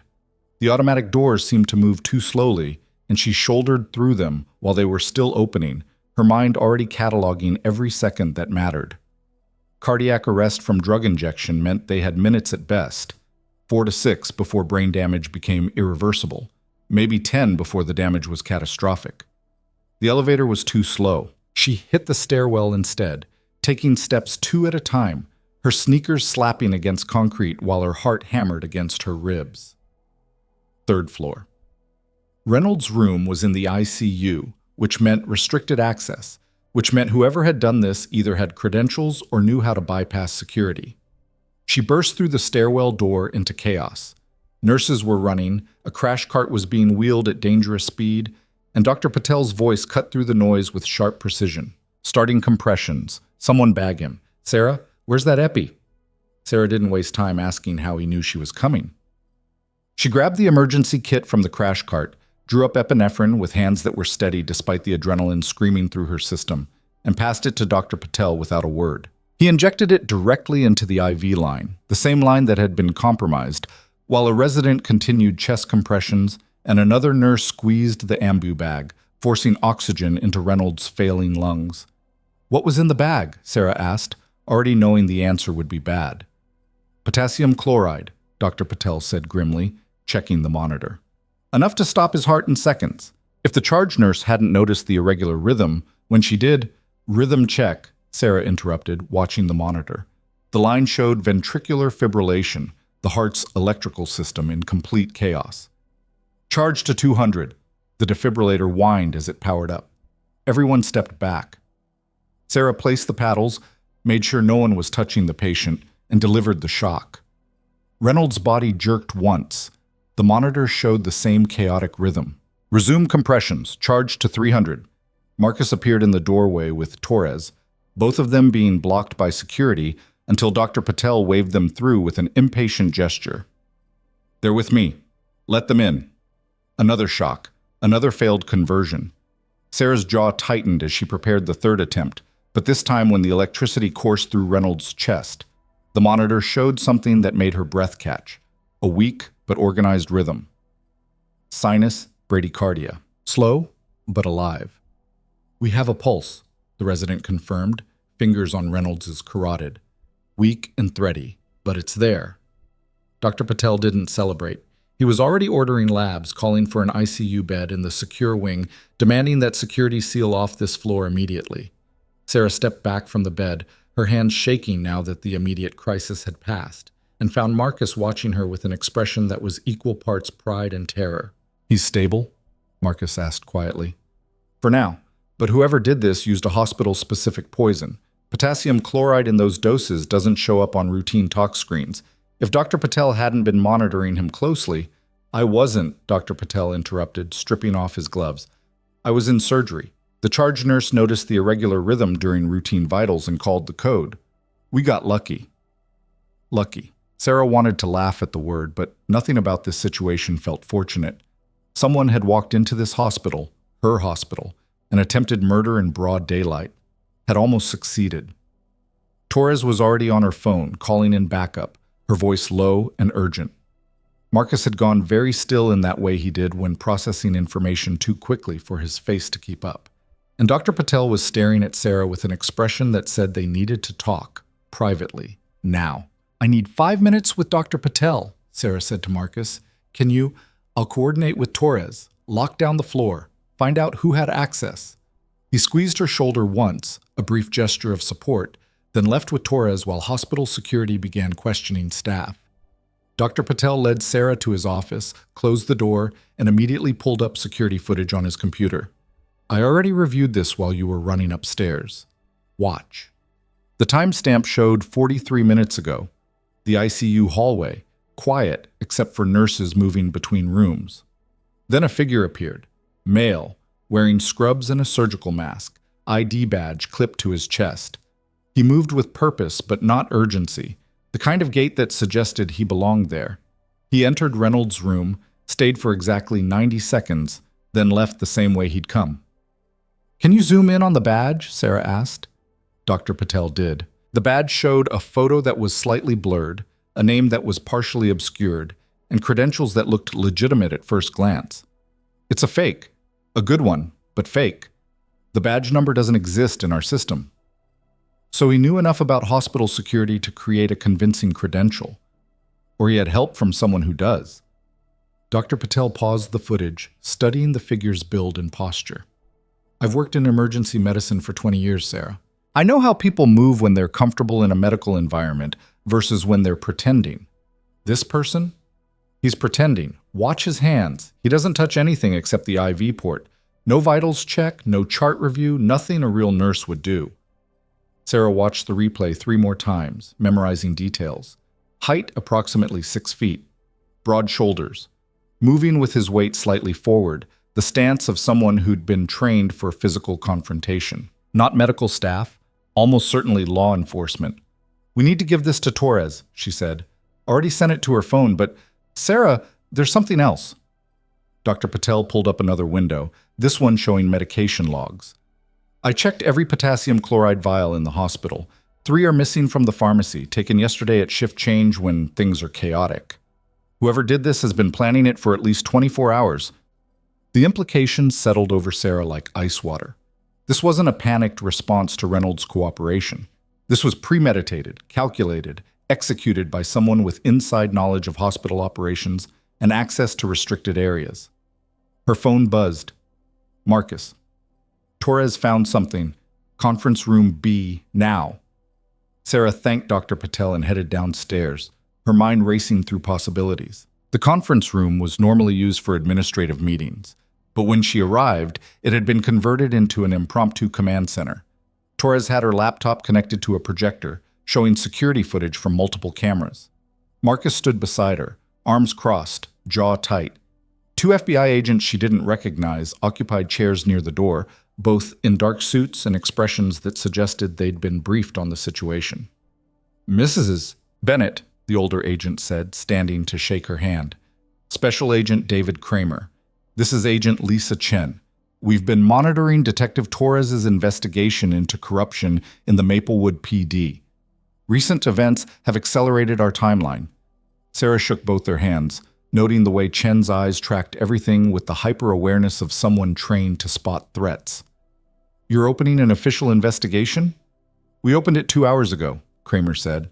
The attempted murder of a police officer cooperating with internal affairs gives us federal jurisdiction under obstruction statutes. We're moving fast. Torres advanced the footage on screen. This is from the hospital parking garage 30 minutes before the attempt on Reynolds. Watch the vehicle that pulls into space 247. A dark SUV appeared, windows tinted, no front license plate visible. The driver got out, same build as the man in scrubs, same forward-leaning posture. He retrieved something from the back seat, then walked toward the hospital entrance. We tracked him through 6 different cameras, Torres continued. He entered through the ER, busiest entrance, most chaos, changed into scrubs in a public bathroom, and proceeded directly to the ICU. No hesitation, no wrong turns. He knew exactly where he was going. Can we see his face? Sarah asked. Chen pulled up an enhanced image. The quality was grainy but usable. White male, late 30s, strong jaw, cropped hair, military bearing. And something about his features tugged at Sarah's memory, though she couldn't place it. Recognize him? Kramer asked, watching her carefully. Maybe. I'm not sure. Sarah stared at the image, willing her brain to make the connection. He moves like military. Special operations, maybe. The way he scans rooms, stays aware of exits. That's training. Marcus leaned forward. Torres, pull up the list of officers Reynolds identified as being involved in the corruption. Torres did. 17 names appeared on screen, each with a photo attached. Sarah scanned them quickly, and there, third from the bottom, was the same face. Older in the official photo, wearing a dress uniform, but unmistakably the same man. Sergeant Eric Hammond, Marcus read aloud, 15 years with the department, multiple commendations, former Army Ranger. And according to Reynolds, Torres added, one of the main players in the evidence room schemes. He's been coordinating the flow of drugs and cash for the last 5 years. The pieces clicked together in Sarah's mind with terrible clarity. Hammond wasn't just protecting his income stream, he was protecting a criminal enterprise worth potentially millions. Reynolds' cooperation threatened to expose everything, so Hammond had decided to eliminate the threat permanently. Where is he now? Sarah asked. Unknown, Chen said. We've got units at his apartment, his usual haunts, known associates. So far, nothing. He's either hiding or he's planning his next move. He'll run, Marcus said. He has to know we're coming for him now. Maybe, Kramer pulled up a different file on his laptop. Or maybe he's desperate enough to try finishing what he started. Reynolds can still testify. As long as he's alive, Hammond's looking at attempted murder on top of the corruption charges. That's life in federal prison. The temperature in the room seemed to drop. Sarah understood what Kramer was implying, that Hammond might try again, might escalate, might decide that if he was going down anyway, he'd take out everyone who could testify against him. We need to move Reynolds, she said, somewhere secure, somewhere Hammond can't reach him. Already in progress, Torres confirmed. He's being transferred to a federal medical facility under protective custody. The FBI will handle security from here on out. What about the other officers Reynolds identified? Marcus asked. If Hammond's willing to commit murder, what's stopping the rest of them from doing the same? Nothing, Kramer admitted, which is why we're executing search warrants simultaneously across all 17 suspects' homes and lockers tomorrow at 0600. We're seizing evidence, freezing assets, and bringing them in for questioning before they have time to coordinate a response. Sarah saw the strategy immediately. Overwhelming force, simultaneous action, no chance for the suspects to warn each other or destroy evidence. It was solid tactical planning, but it also meant that in less than 12 hours, the entire corrupt network would know they were under attack. And desperate people did desperate things. What do you need from us? Marcus asked. You, Kramer said, pointing at him, need to be visible. Go to work tomorrow like nothing's changed. Attend meetings, make calls, act like the new chief getting settled into his role. We need the suspects focused on normal operations, not suspecting what's coming. And me? Sarah asked. You stay away from the hospital. If Hammond's tracking you, and we have to assume he is, we don't want you anywhere predictable. Agent Chen will coordinate protective detail. Sarah's jaw tightened. I'm not hiding while people I work with are in danger. You're not hiding, Chen corrected. You're being strategic. Hammond sees you as connected to Reynolds, to Torres, to all of this. Making yourself a target doesn't help anyone. Before Sarah could argue, Marcus's phone rang. He answered, listened for 30 seconds, and his face went pale. Say that again, slowly. Everyone in the room went quiet. Marcus put the call on speaker. Fire started approximately 15 minutes ago, the voice said. Dispatcher, professional, controlled, despite delivering bad news. Multiple units responding. So far no casualties reported, but the building is a total loss. What building? Torres demanded. Marcus looked at Sarah and she saw genuine fear in his eyes for the first time. Our house. Someone burned down our house. The words didn't register at first. Sarah heard them, understood them intellectually, but her brain refused to accept that their home, the place where they'd lived for 8 years, where they'd built their life together, was just gone. Burned. Destroyed. Was anyone inside? She managed to ask. Negative. Fire department confirms no persons inside. Arson investigators are en route. Chen was already moving, grabbing her jacket and keys. This wasn't random. Hammond sending a message. What message? Sarah asked, though she already knew the answer. That he can reach you anywhere, that you're not safe. That backing down is the only way to stay alive. Chen's expression hardened, which means we're doing exactly what he doesn't want us to do. We're moving forward, faster and harder than planned. Kramer was on his phone coordinating with someone. I'm pulling the timeline up. We hit the suspects at 0300 instead of 06. Give them less time to react, less time to destroy evidence or run. 3 in the morning is 4 hours from now, Torres protested. We won't have all our resources in place. Then we work with what we have. Hammond just declared war. We respond accordingly. Marcus grabbed Sarah's arm. We need to go, now. If he burned our house, he might... The explosion cut him off.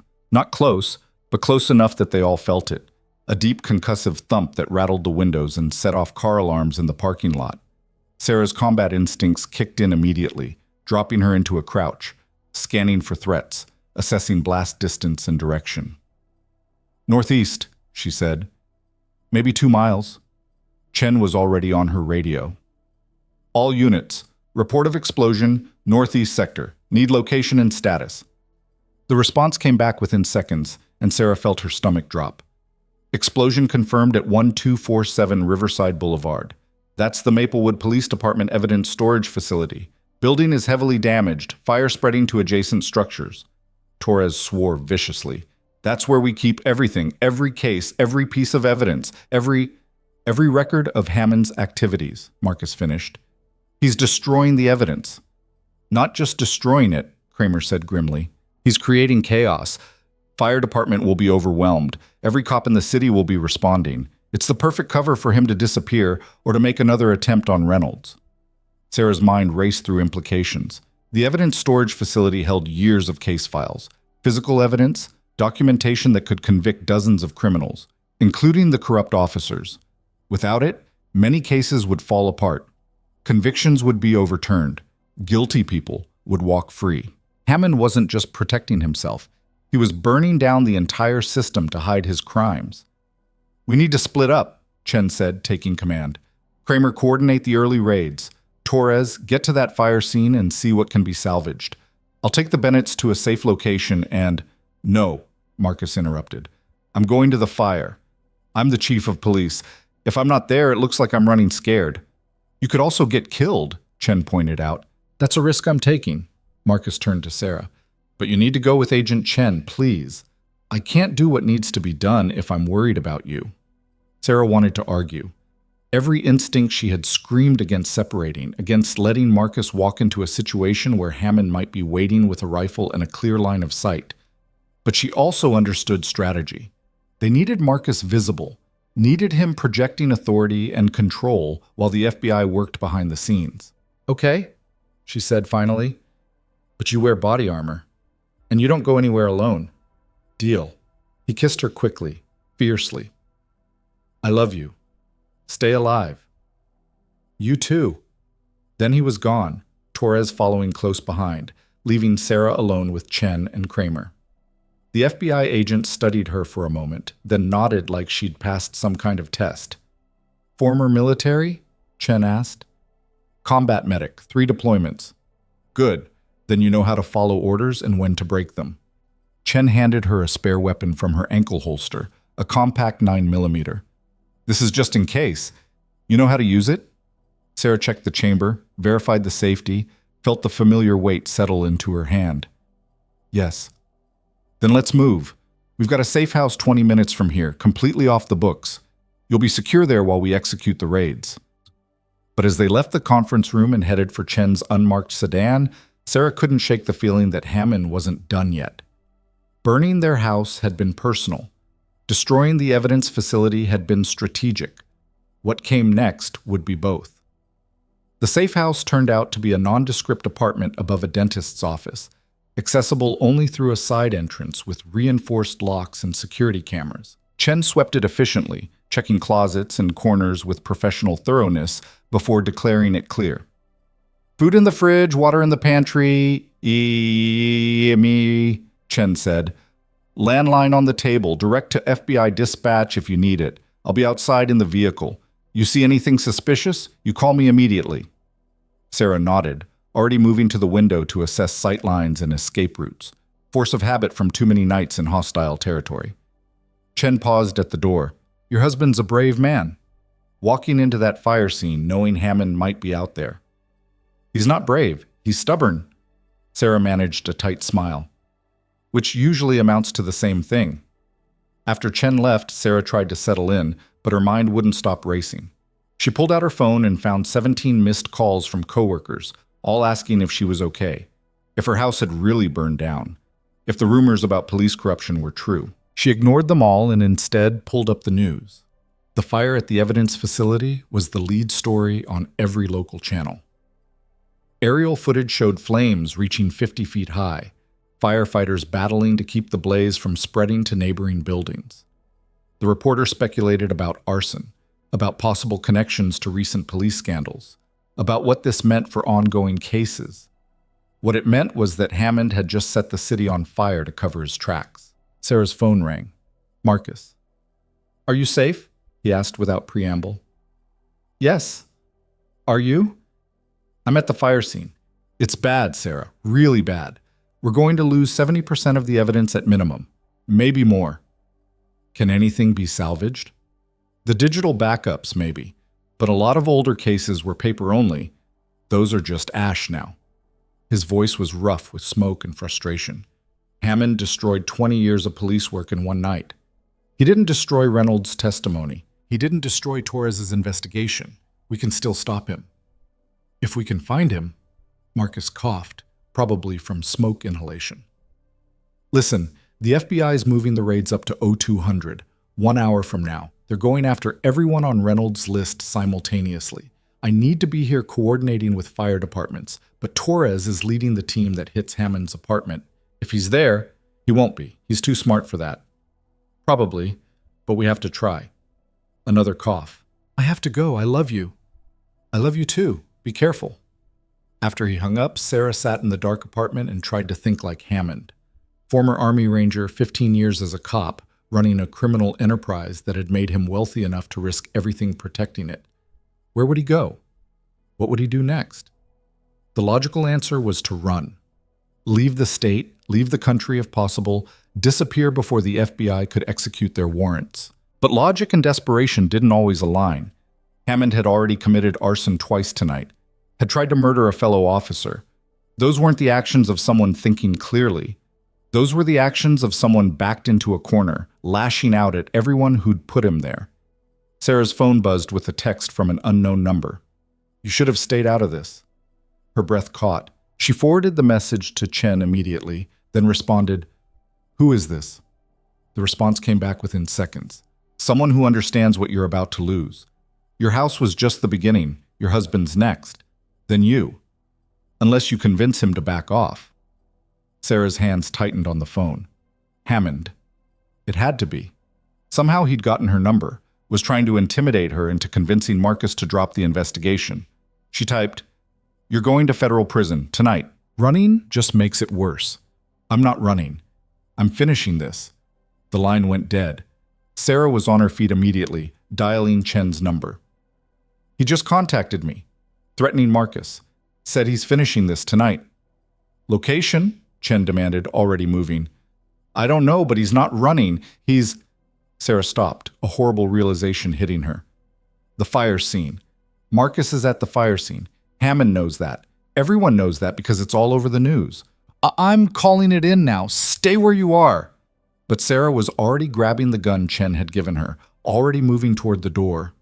She'd spent 3 years in combat zones, had treated casualties under fire, had learned that sometimes the only way to survive was to attack when your enemy expected you to hide. Hammond wanted her scared, wanted her cowering in a safe house while he picked off everyone she cared about.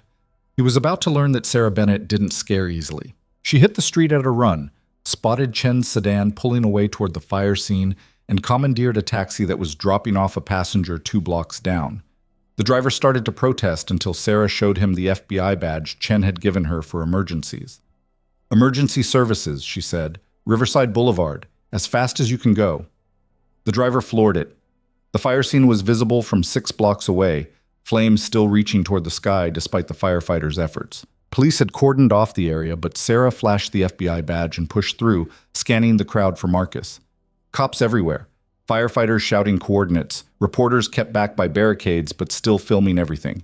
And somewhere in this chaos, a man with military training and nothing to lose. Sarah spotted Marcus near the command vehicle, deep in conversation with the fire chief. She started toward him, but something made her pause. A figure at the edge of the crowd, wearing a dark jacket, hands in pockets, watching Marcus with the kind of focus that set off every alarm bell in her head. She changed direction, moving through the crowd at an angle that would put her between the figure and Marcus. As she got closer, the man turned slightly, and streetlight caught his face. Eric Hammond. He saw her at the same instant, and something flickered across his features.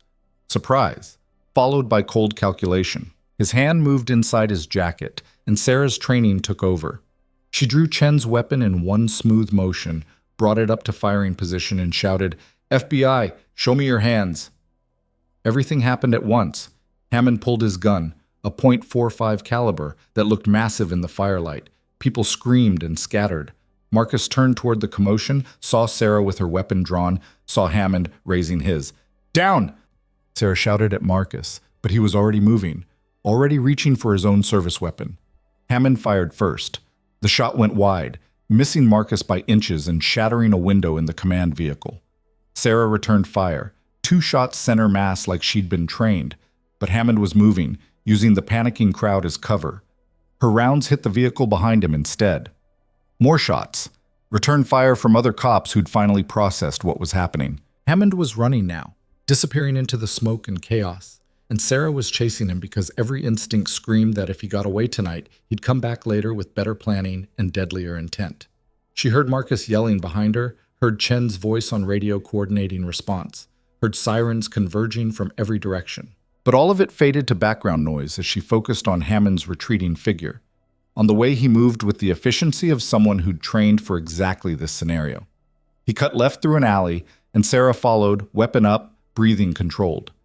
The alley was narrow, filled with dumpsters and shadows, and she cleared corners the way her instructors had drilled into her 1,000 times. Left, right, check your six, never stop moving.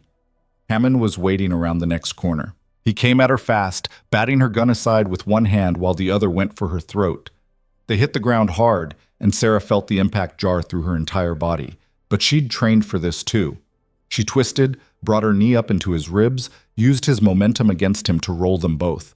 They fought in near silence except for grunts of effort and impact. Hammond had size and strength, but Sarah had speed and the kind of focused fury that came from watching this man destroy everything she cared about. She got an elbow into his face, felt cartilage crunch, and he reeled back long enough for her to scramble for her dropped weapon. But Hammond was faster. He kicked the gun away, sent it skittering across the alley, and came at her again. This time his fist connected with her jaw, and stars exploded across her vision. She tasted blood, felt her legs go weak, and knew with horrible clarity that if she went down now, she wasn't getting back up. So she didn't go down. Sarah drove forward instead of back, getting inside Hammond's reach, using her combat medic training to target vulnerable points: throat, solar plexus, eyes. Fighting dirty because this wasn't a boxing match. This was survival. Hammond tried to grab her, to use his weight advantage, but she slipped his grip and delivered a strike to his knee that made him stumble. Footsteps pounding toward them. Chen's voice. "FBI, drop your weapon."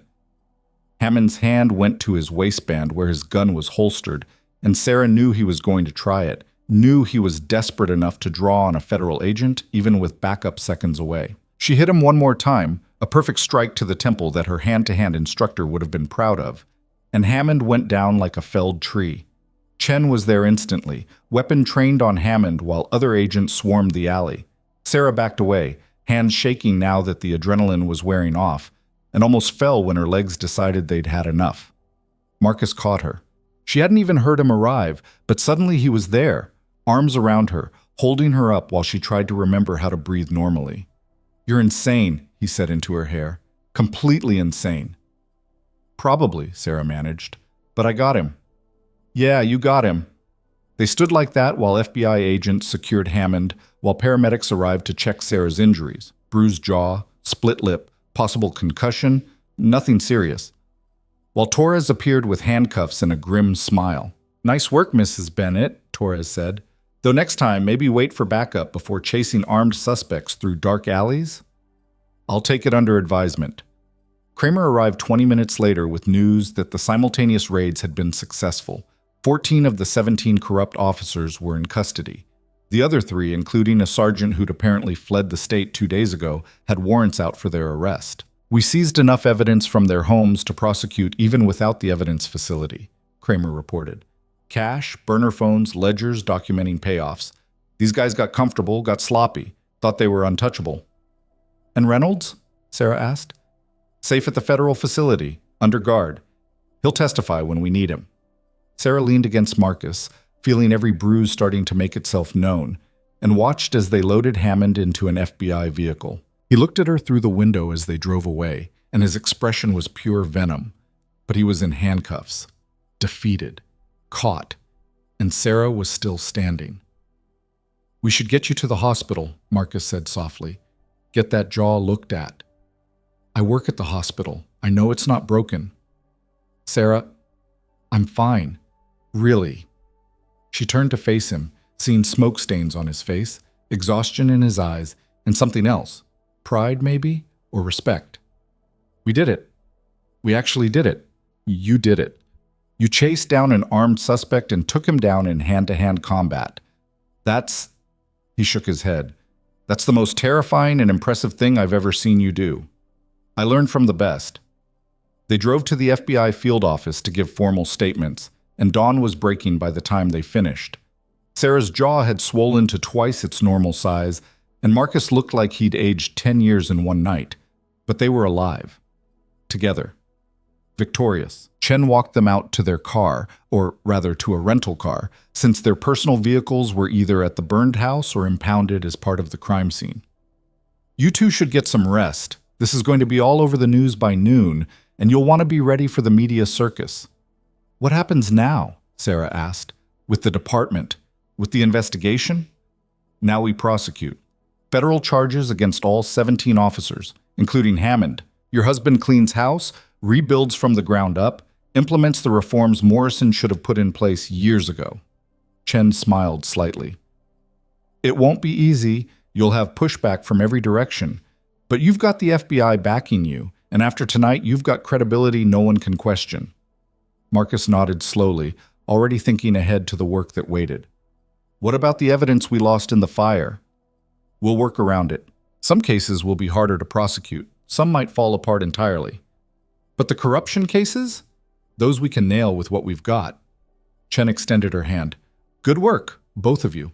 Not many people would have stood up the way you did. After she left, Sarah and Marcus sat in the rental car and watched the sunrise paint the sky in shades of gold and pink. Their house was gone. Their lives had been threatened. They'd fought corrupt cops, survived arson and attempted murder, and come out the other side bloody but unbroken. You know this isn't over, Marcus said quietly. The officers we arrested have families, friends, lawyers. They'll fight back. They'll claim persecution, frame this as political, try to turn public opinion against us. Let them try. Sarah, I'm serious. We have the truth. We have the evidence. We have federal backing. Whatever they throw at us, we can handle it. She reached over and took his hand. Together. Marcus squeezed her fingers, and they sat in comfortable silence while the sun climbed higher. Sarah's phone buzzed, Dr. Patel, asking if she was alive and if she'd be in for her shift tonight. She almost laughed. After everything that had happened, the hospital still needed nurses, patients still needed care, life still went on. She texted back, I'll be there. Might be a little bruised, but I'll be there. His response came immediately. You're crazy. I like it. See you at 7. You're really going to work tonight? Marcus asked. People are still going to get hurt, get sick, need help. Me hiding at home doesn't change that. You could take a few days. No one would blame you. I would blame me. Sarah started the car. Besides, sitting around gives me too much time to think about everything we lost. I'd rather focus on what we saved. They drove home, or what had been home, to assess the damage in daylight. The house was a total loss, just charred framework and ash. Firefighters had managed to save the garage, which meant Marcus's golf clubs and their camping equipment had survived, but everything else was gone. Photos, furniture, clothes, the accumulation of 8 years of marriage reduced to rubble. Sarah stood in what used to be their living room and felt strangely numb. She'd survived worse losses. Friends killed in action, patients who'd died despite her best efforts. This was just stuff, just material possessions that could be replaced. But when she found the melted remains of their wedding photo in the ashes, something inside her cracked. She picked it up with shaking hands, seeing their younger selves barely visible through the warped glass and burned frame, and finally let herself cry. Marcus held her while she sobbed, and they stood together in the ruins until Sarah had no more tears left. We'll rebuild, Marcus said when she'd finally gone quiet. Better than before. Yeah, Sarah wiped her eyes. We will. Her phone rang. Unknown number. She almost didn't answer, but something made her pick up. Mrs. Bennett? A woman's voice, young, uncertain. This is Officer Reynolds' sister, Katie. I wanted to thank you for saving my brother's life. Twice. The doctor said if you hadn't been there, I was just doing my job, Sarah interrupted gently. No, you went way beyond your job. You put yourself in danger for someone you barely knew. That's heroic. Katie's voice cracked slightly. Jake's awake now. He's asking for you. If you have time, maybe you could visit. I think he needs to tell you something. Sarah looked at Marcus, who nodded. I'll be there within the hour. The federal medical facility where they'd moved Reynolds was a fortress, armed guards and security checkpoints at every entrance. Chen had left Sarah's name on the visitor list, so she passed through relatively quickly, though the guards still searched her thoroughly and made her surrender Chen's gun.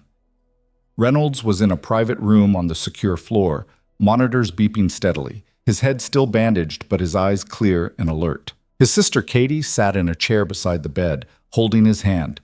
She looked up when Sarah entered, and her eyes immediately filled with tears. Thank you, Katie whispered. Thank you so much. Sarah nodded, not trusting her voice, and approached the bed. Reynolds managed a weak smile. "Heard you caught Hammond yourself," he said, his voice rough. "That true?" "More or less. He coughed. "That's the most badass thing I've ever heard." Despite everything, Sarah smiled. "How are you feeling?" "Like I got hit by a truck and then poisoned. But alive." His expression sobered. "They told me about the raids, 14 arrests, the evidence facility burning, all of it. We got them, Jake. They're going to prison. Because I talked. Because you believed me when I said something was wrong." Reynolds looked at his sister, then back to Sarah. "I spent 5 years watching dirty cops destroy people's lives. Told myself it wasn't my problem, that speaking up would just ruin my career for nothing. But you risked everything to do the right thing. A nurse who could have just kept her head down and stayed safe. I'm not built that way." "Neither am I. Not anymore." He squeezed Katie's hand. "When I get out of here, I'm testifying at every trial. All of them. Hammond, the sergeants, everyone. And after that's done, I'm going back to being a cop. A real cop. The kind who actually protects people." "Chief Bennett could use officers like that," Sarah said quietly. "Then that's what he'll get." She stayed for another 20 minutes, mostly listening to Katie talk about her brother's recovery prospects and the physical therapy he'd need. When Sarah finally left, she felt lighter somehow, like seeing Reynolds alive and committed to fighting back had restored something she hadn't realized she'd lost. Outside the facility, Chen was waiting by her vehicle. "Thought you might want a ride," Chen said. "Your rental's still at the house site." "Thanks." Sarah climbed into the passenger seat.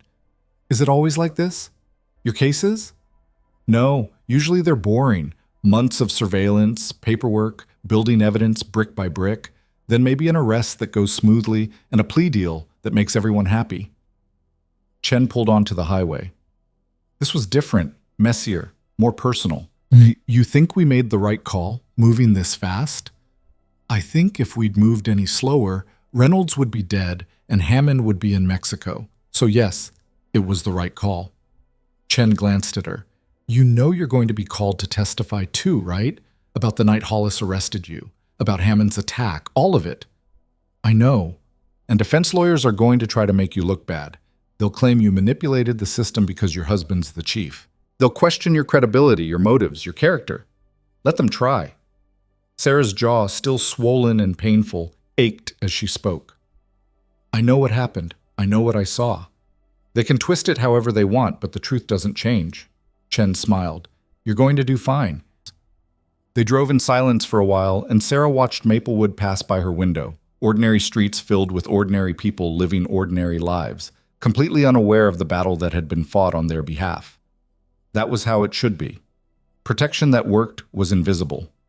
Chen dropped her at the hospital, where Sarah's Jeep was still parked from the night before. It felt like a lifetime ago that she'd left Reynolds' room after his first crisis, when the worst thing she'd faced was corrupt cops and threatened evidence. Now she'd fought one of those cops hand-to-hand and won. She sat in her Jeep for the requisite 5 minutes, but this time, instead of trying to decompress, she used the time to plan. Where she and Marcus would stay while they rebuilt. What she'd say to the media when they inevitably came calling. How she'd testify at the trials without letting defense attorneys rattle her. She was still planning when her phone buzzed with a text from Marcus. "Press conference in 1 hour. Mayor wants both of us there." Sarah stared at the message, then typed back. "Both of us? You stopped an armed suspect who just tried to kill me and destroyed a police evidence facility. You're part of this story whether you want to be or not." He was right. She could hide, decline to comment, let Marcus handle the public relations nightmare alone. Or she could stand beside him and show everyone watching that they couldn't be intimidated, couldn't be broken, couldn't be stopped. The choice was obvious. Sarah drove to City Hall, where reporters had already begun gathering on the front steps like sharks scenting blood. Marcus was inside, being prepped by the mayor's communications director, and he looked up with visible relief when Sarah entered. "You came." "Of course I came." She touched his arm. "We're in this together, remember?" The communications director, a woman named Rachel with ruthlessly efficient energy, immediately began coaching Sarah on what to say and what to avoid. "Keep answers short. Don't speculate. Stick to facts. Let the mayor and Marcus handle policy questions. But when they finally stepped outside to face the cameras, Sarah realized that no amount of coaching could prepare her for this. Dozens of reporters shouted questions simultaneously, cameras flashing like strobe lights, the weight of public attention pressing down like a physical force. Mayor Richardson spoke first, delivering a statement about corruption being rooted out, about the city's commitment to reform, about how this was a new chapter in Maplewood's history. Then Marcus took the podium, outlining the arrests, the charges, the evidence they'd secured, and then, unexpectedly, he turned to Sarah. "I also want to recognize someone who exemplifies what true public service looks like," Marcus said, his voice carrying over the crowd. "My wife, Sarah Bennett, is a registered nurse at Crestview Memorial. Last night, while working to save the life of a police officer who'd been targeted for assassination, she pursued and apprehended the suspect, a corrupt officer attempting to flee justice. She did this despite having just lost her home to arson, despite being threatened, despite every reason to stay safe and let someone else handle it." The camera swung towards Sarah, and she felt her face flush. This wasn't what she'd signed up for. She was a nurse, not a hero. But Marcus wasn't done. 3 nights ago, that same woman was illegally detained, searched, and arrested by an officer who abused his authority. She could have filed a lawsuit, demanded compensation, used her connection to me to destroy careers and make headlines. Instead, she chose to focus on fixing the system that allowed that abuse to happen. She chose to stand up for others who couldn't stand up for themselves. That's who Sarah Bennett is. That's the kind of person this city should be proud to call their own. The reporters erupted with questions, all directed at her. Sarah stepped to the microphone, and the world narrowed to just that moment. Her voice, her truth, her chance to define the narrative. "I'm not a hero," she said clearly. "I'm a nurse who did her job and a citizen who refused to accept corruption as normal. What happened to me 3 nights ago was wrong. What happened to Officer Reynolds was wrong. What Eric Hammond and the other arrested officers did was wrong. And standing up against that isn't heroic. It's basic human decency." "Mrs. Bennett, do you think your husband's position influenced the investigation?" "My husband wasn't appointed chief until after Officer Hollis was terminated. The investigation into department corruption began months before either of us knew about it. The facts speak for themselves." "Are you concerned about retaliation from supporters of the arrested officers?" Sarah thought about her burned house, about Hammond's threats, about the very real possibility that this wasn't over yet. "I'm concerned about doing the right thing, regardless of the cost. That's all I can control." More questions, more cameras, more scrutiny. But Sarah stood firm, answered honestly, and when it was finally over, she walked back inside City Hall with Marcus and felt something shift inside her. She'd been tested, pushed to her absolute limits, and she'd proven, to herself, to Marcus, to the city watching, that she wouldn't break. Later that night, lying in a hotel room because they had nowhere else to go, Sarah finally let exhaustion claim her. Marcus was already asleep beside her, one arm draped protectively across her waist, even in unconsciousness. Her phone, charging on the nightstand, lit up with a new message. Sarah almost ignored it. She was done for the day, done with crisis and danger and impossible choices. But something made her pick it up, and when she saw the sender, her blood went cold. The message was from a blocked number, sent via encrypted app, and it contained just 3 words and a photo. "This isn't over." The photo showed Marcus walking to his car earlier that evening, taken from a distance with a high-powered lens. And in the corner, barely visible, was a red laser dot hovering over his chest. Someone had him in their sights, had chosen not to pull the trigger. Yet. Sarah's hand tightened on the phone as she stared at the image, and she realized with horrible clarity that catching Hammond hadn't ended anything. It had only been the opening move. Sarah's finger hovered over the call button for exactly 3 seconds before tactical thinking overrode panic. Waking Marcus would accomplish nothing except making them both targets in a vulnerable location. Instead, she screenshot the image, forwarded it to Agent Chen, then called the FBI hotline they'd given her for emergencies. Chen answered on the second ring, voice sharp with alertness despite the late hour. "What happened?" "Check the photo I just sent you." Silence while Chen pulled it up. Then, "When did you receive this?" 2 minutes ago. Blocked number, encrypted app." "Stay where you are. I'm sending a protective detail to your hotel immediately. Don't leave that room. Don't go near windows. Don't—" "Who is it?" Sarah interrupted, already knowing the answer wouldn't be simple. Hammond's in federal custody.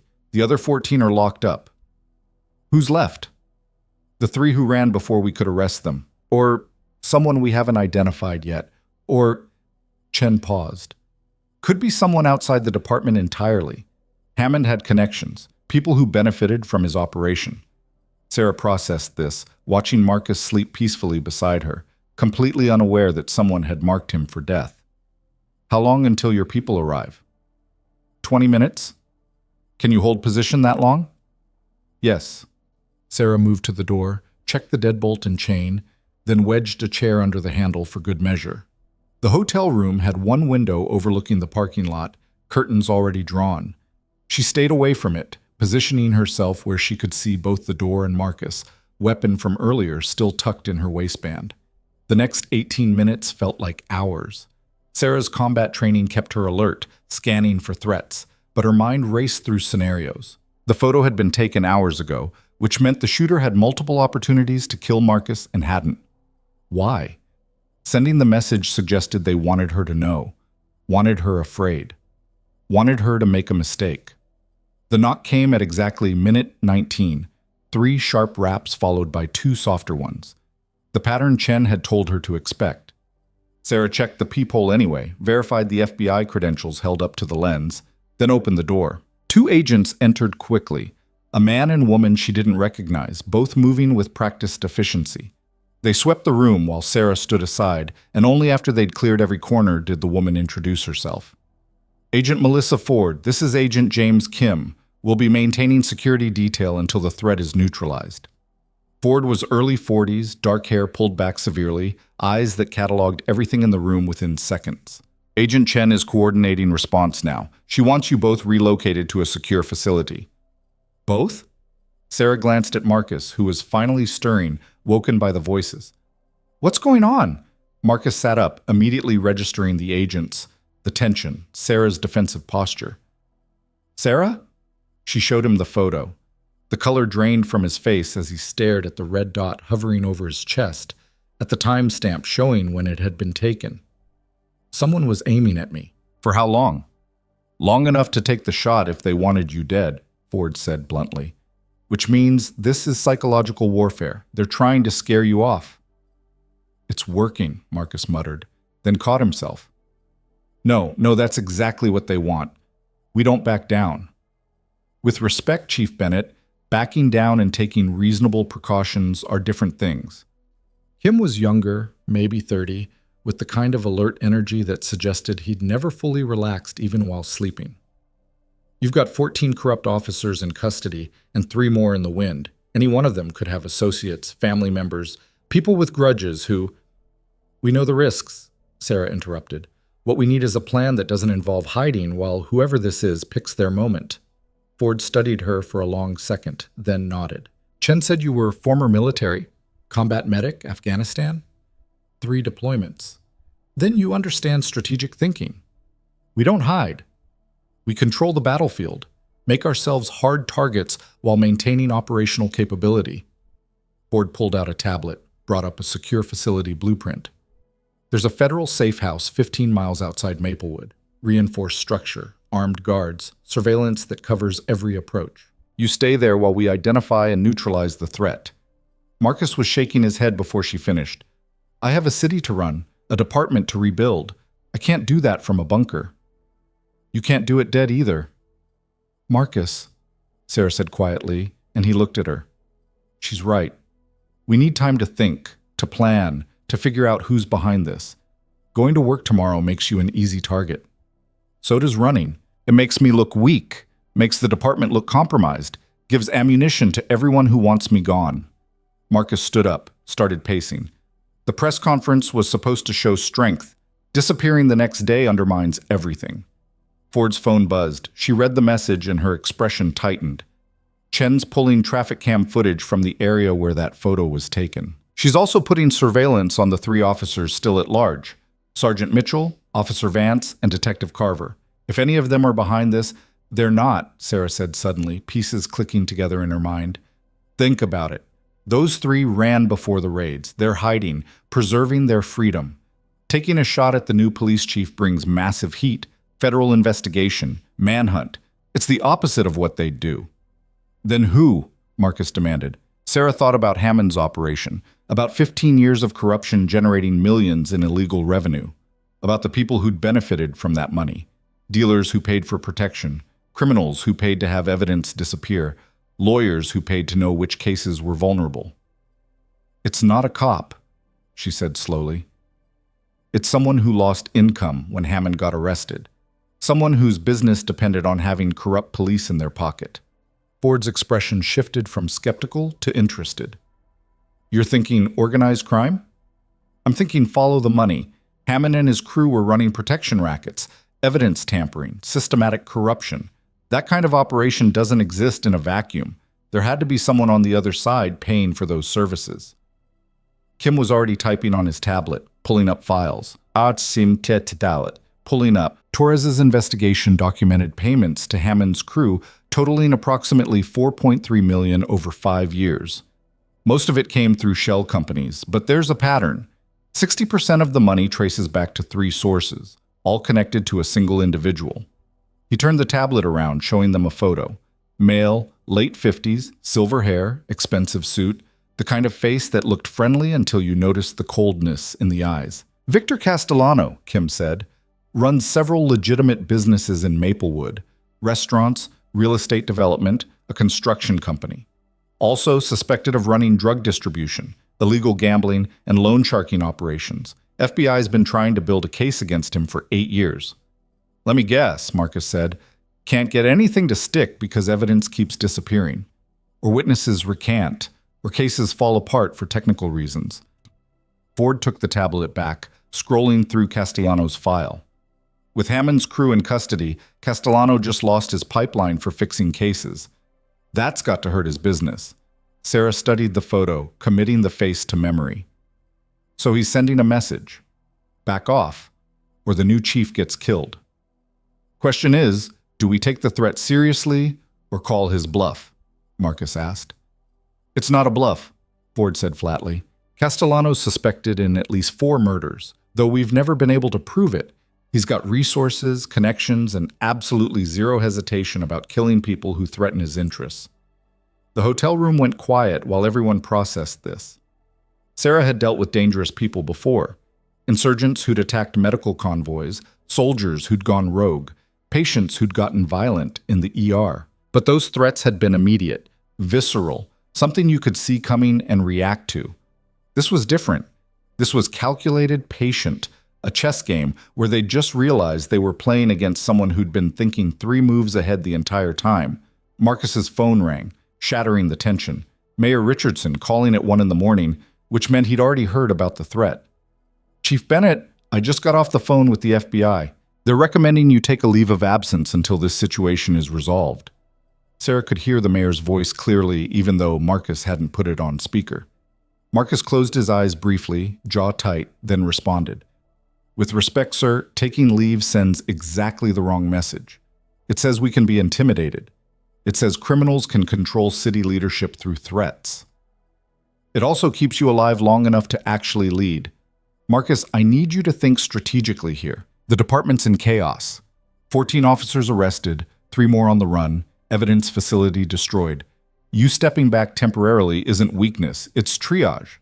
Let your deputy handle day-to-day while you work with the FBI to eliminate this threat.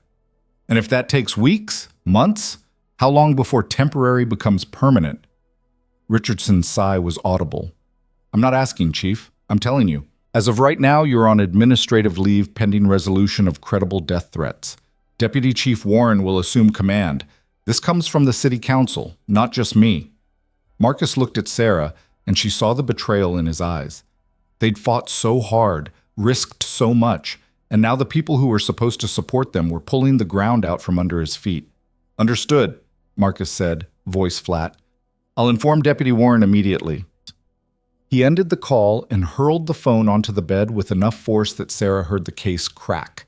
Then he stood there, fists clenched, breathing hard, and she recognized the expression from their early days together, the look of someone barely containing fury. Marcus, they're doing exactly what Castellano wanted. He makes one threat and the entire city government folds. Unbelievable. They're scared, Ford offered. Scared of liability, of headlines, of losing a second police chief in a month. It's not personal. It's absolutely personal. Marcus turned to face the agents. Castellano targeted me specifically because I'm the one person who can actually reform the department, who can close the loopholes his operation depends on. Getting me removed was always the goal. The death threat was just the lever he needed. Sarah moved to him, put a hand on his arm. Then we prove he's behind it. We build the case the FBI hasn't been able to build, and we take him down so thoroughly that he can't threaten anyone ever again. How? We're not investigators. We're the people he underestimated, Sarah interrupted. Just like Hollis underestimated me, just like Hammond underestimated us. Castellano thinks we'll run and hide. Let's prove him wrong. Ford and Kim exchanged glances, and Ford's expression shifted into something that might have been approval. If you're serious about this, we can help. But it means working within FBI parameters, following our lead, not going rogue. We can do that, Sarah said before Marcus could argue. What do you need from us? Over the next 2 hours, they laid out a strategy. Marcus would publicly comply with the administrative leave, removing himself as an obvious target while privately coordinating with the FBI investigation. Sarah would continue her nursing shifts, maintaining visibility and routine to draw out anyone watching them. Meanwhile, Ford and Kim would work with Torres to build a prosecutable case against Castellano, focusing on the financial connections between his businesses and Hammond's crew. By the time dawn broke, they had a plan. It wasn't perfect, and it required Sarah to essentially use herself as bait, but it was better than hiding. Marcus called Deputy Chief Warren at 7 a.m., officially transferring command. Warren was 56, 28 years on the force, with a reputation for competence, if not brilliance. He took the news stoically, asked intelligent questions about ongoing investigations, and promised to maintain momentum on the reforms Marcus had started. Just come back, Warren said at the end of the call. The department needs what you're building. Don't let them take that away. After the call, Marcus looked exhausted in a way that had nothing to do with lack of sleep. Sarah knew that expression, the weight of responsibility temporarily lifted, but not truly gone, just redistributed onto someone else's shoulders. You did the right thing, she said quietly. Doesn't feel right.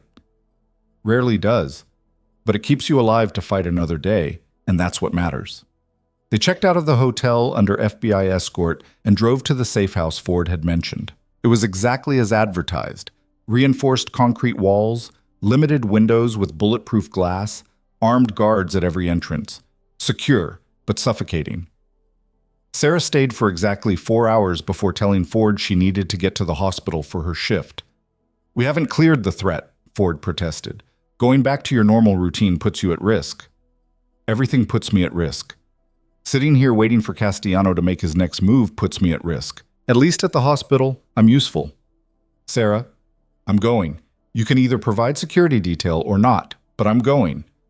Ford studied her for a long moment, then pulled out her phone. Fine, but you get 2 agents with you at all times. They'll pose as hospital security, stay close but not obvious. Deal? Deal. Marcus tried to argue, but Sarah shut him down with a look. They'd had this conversation enough times over the years that he recognized when she'd made up her mind. Instead, he pulled her close and held her for a long moment. Be careful, he said into her hair. Always am. The drive to Crestview Memorial felt surreal after everything that had happened.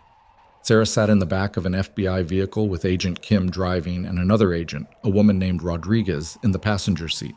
They'd changed into security uniforms that looked authentic enough to pass casual inspection. The hospital was busy when they arrived, the ER already backed up with morning traffic. Sarah changed into scrubs, clipped on her badge, and fell into the familiar rhythm of triage and treatment. For a few hours, she could almost pretend everything was normal. Then Dr. Patel pulled her aside during a break. You look like hell, he said bluntly. When's the last time you slept properly? Couple days ago, maybe 3. Sarah, I'm fine. Really. She wasn't, but admitting weakness felt dangerous right now. What do you need? Dr. Patel studied her with the concerned expression he usually reserved for patients who were lying about their symptoms. I need you to be honest with me.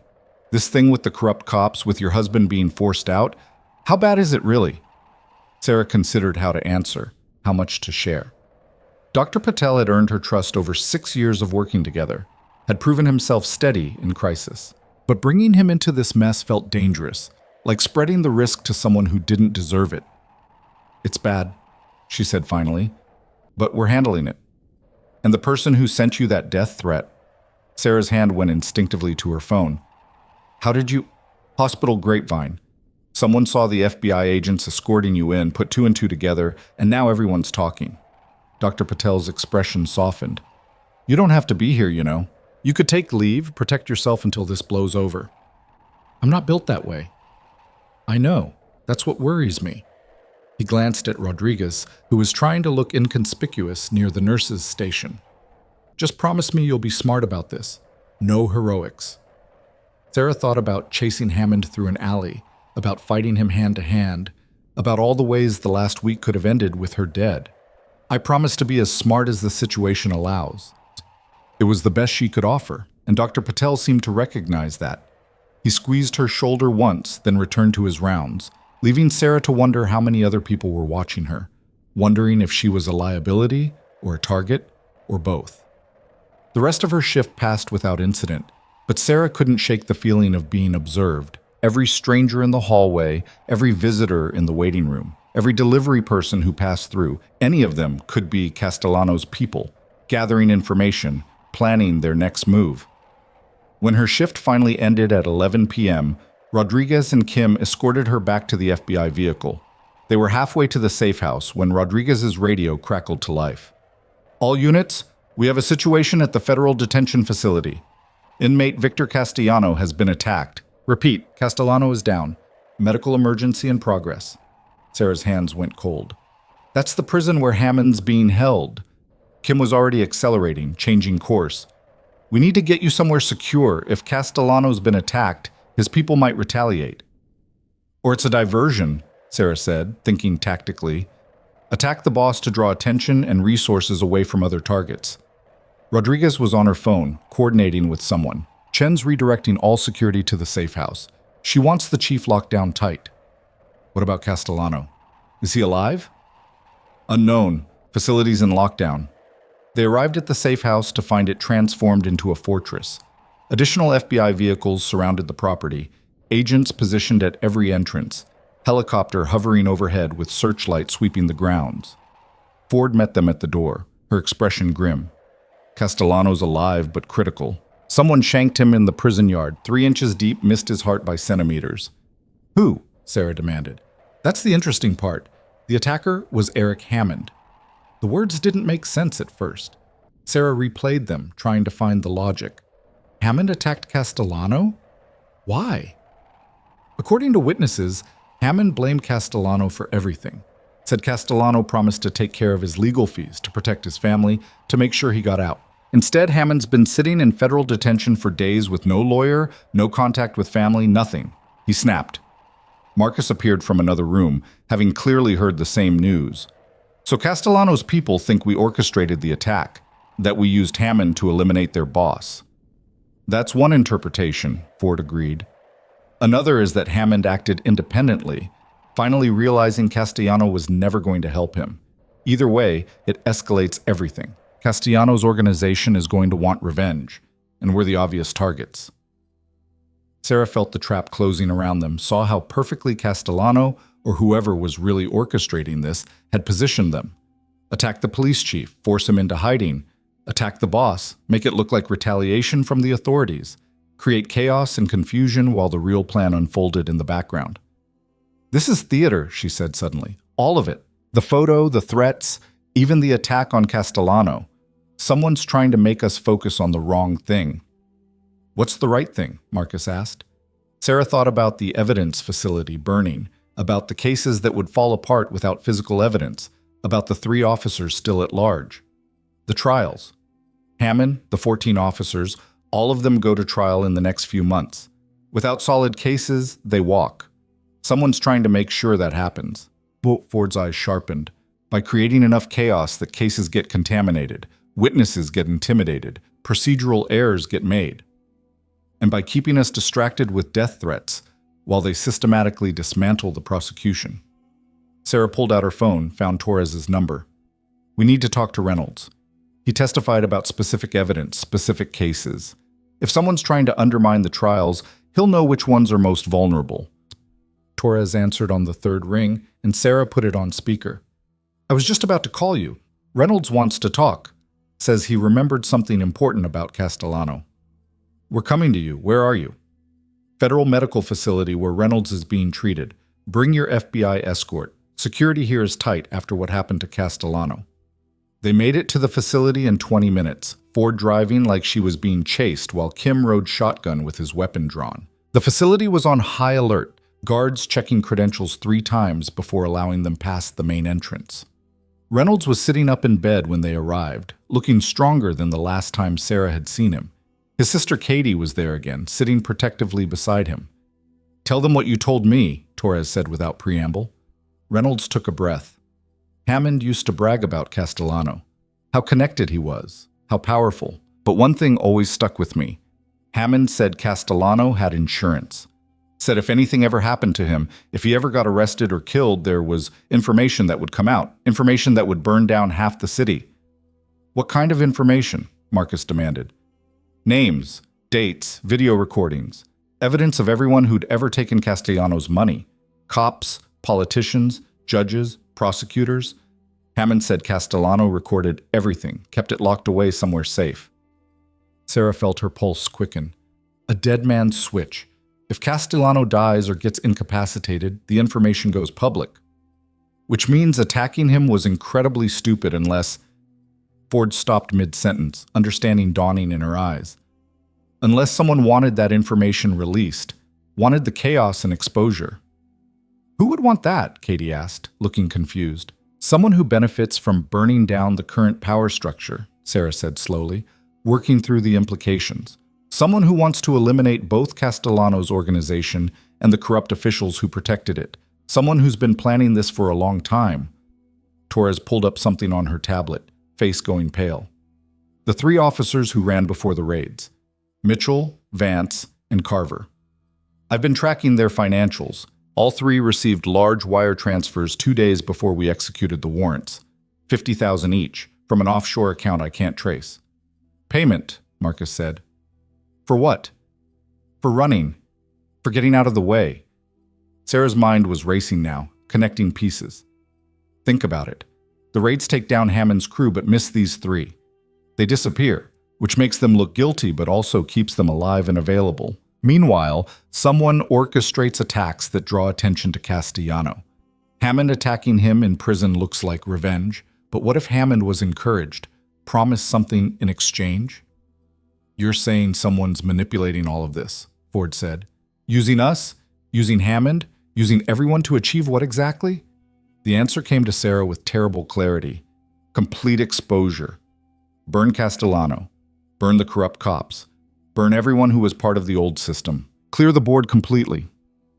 Who has the resources for that kind of operation? Kim asked. Before anyone could answer, Reynolds' monitors started alarming.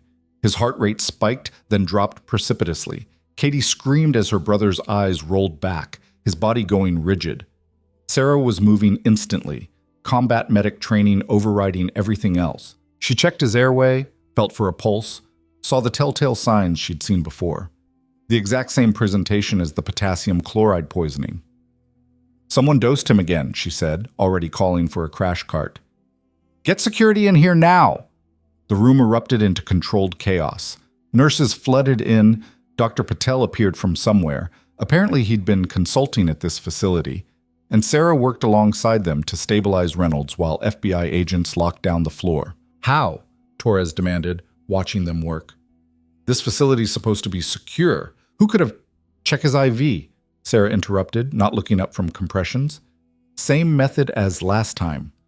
Agent Rodriguez examined the IV bag and went pale. It's been tampered with. Someone injected something into the line. Who had access? Ford was already pulling security footage on her phone. The answer came back within minutes, and Sarah felt sick when she heard it. One of our own agents, Rodriguez said, voice tight with fury. Agent Michael Bradford. He was part of Reynolds' security detail. He went into the room alone 15 minutes ago, said he was doing a routine security check. Where's he now? Marcus asked. Gone, Left the facility 8 minutes ago. Ford was on her radio immediately, calling in an APB on Bradford. How long has he been FBI? Rodriguez checked. 3 years. Clean record, good performance reviews, no red flags. Until now, Torres muttered. Sarah stepped back from the bed as Dr. Patel took over, watching the monitors show Reynolds' heart rhythm slowly stabilizing. 2 attempts on his life in less than a week, both using the same method, both nearly successful.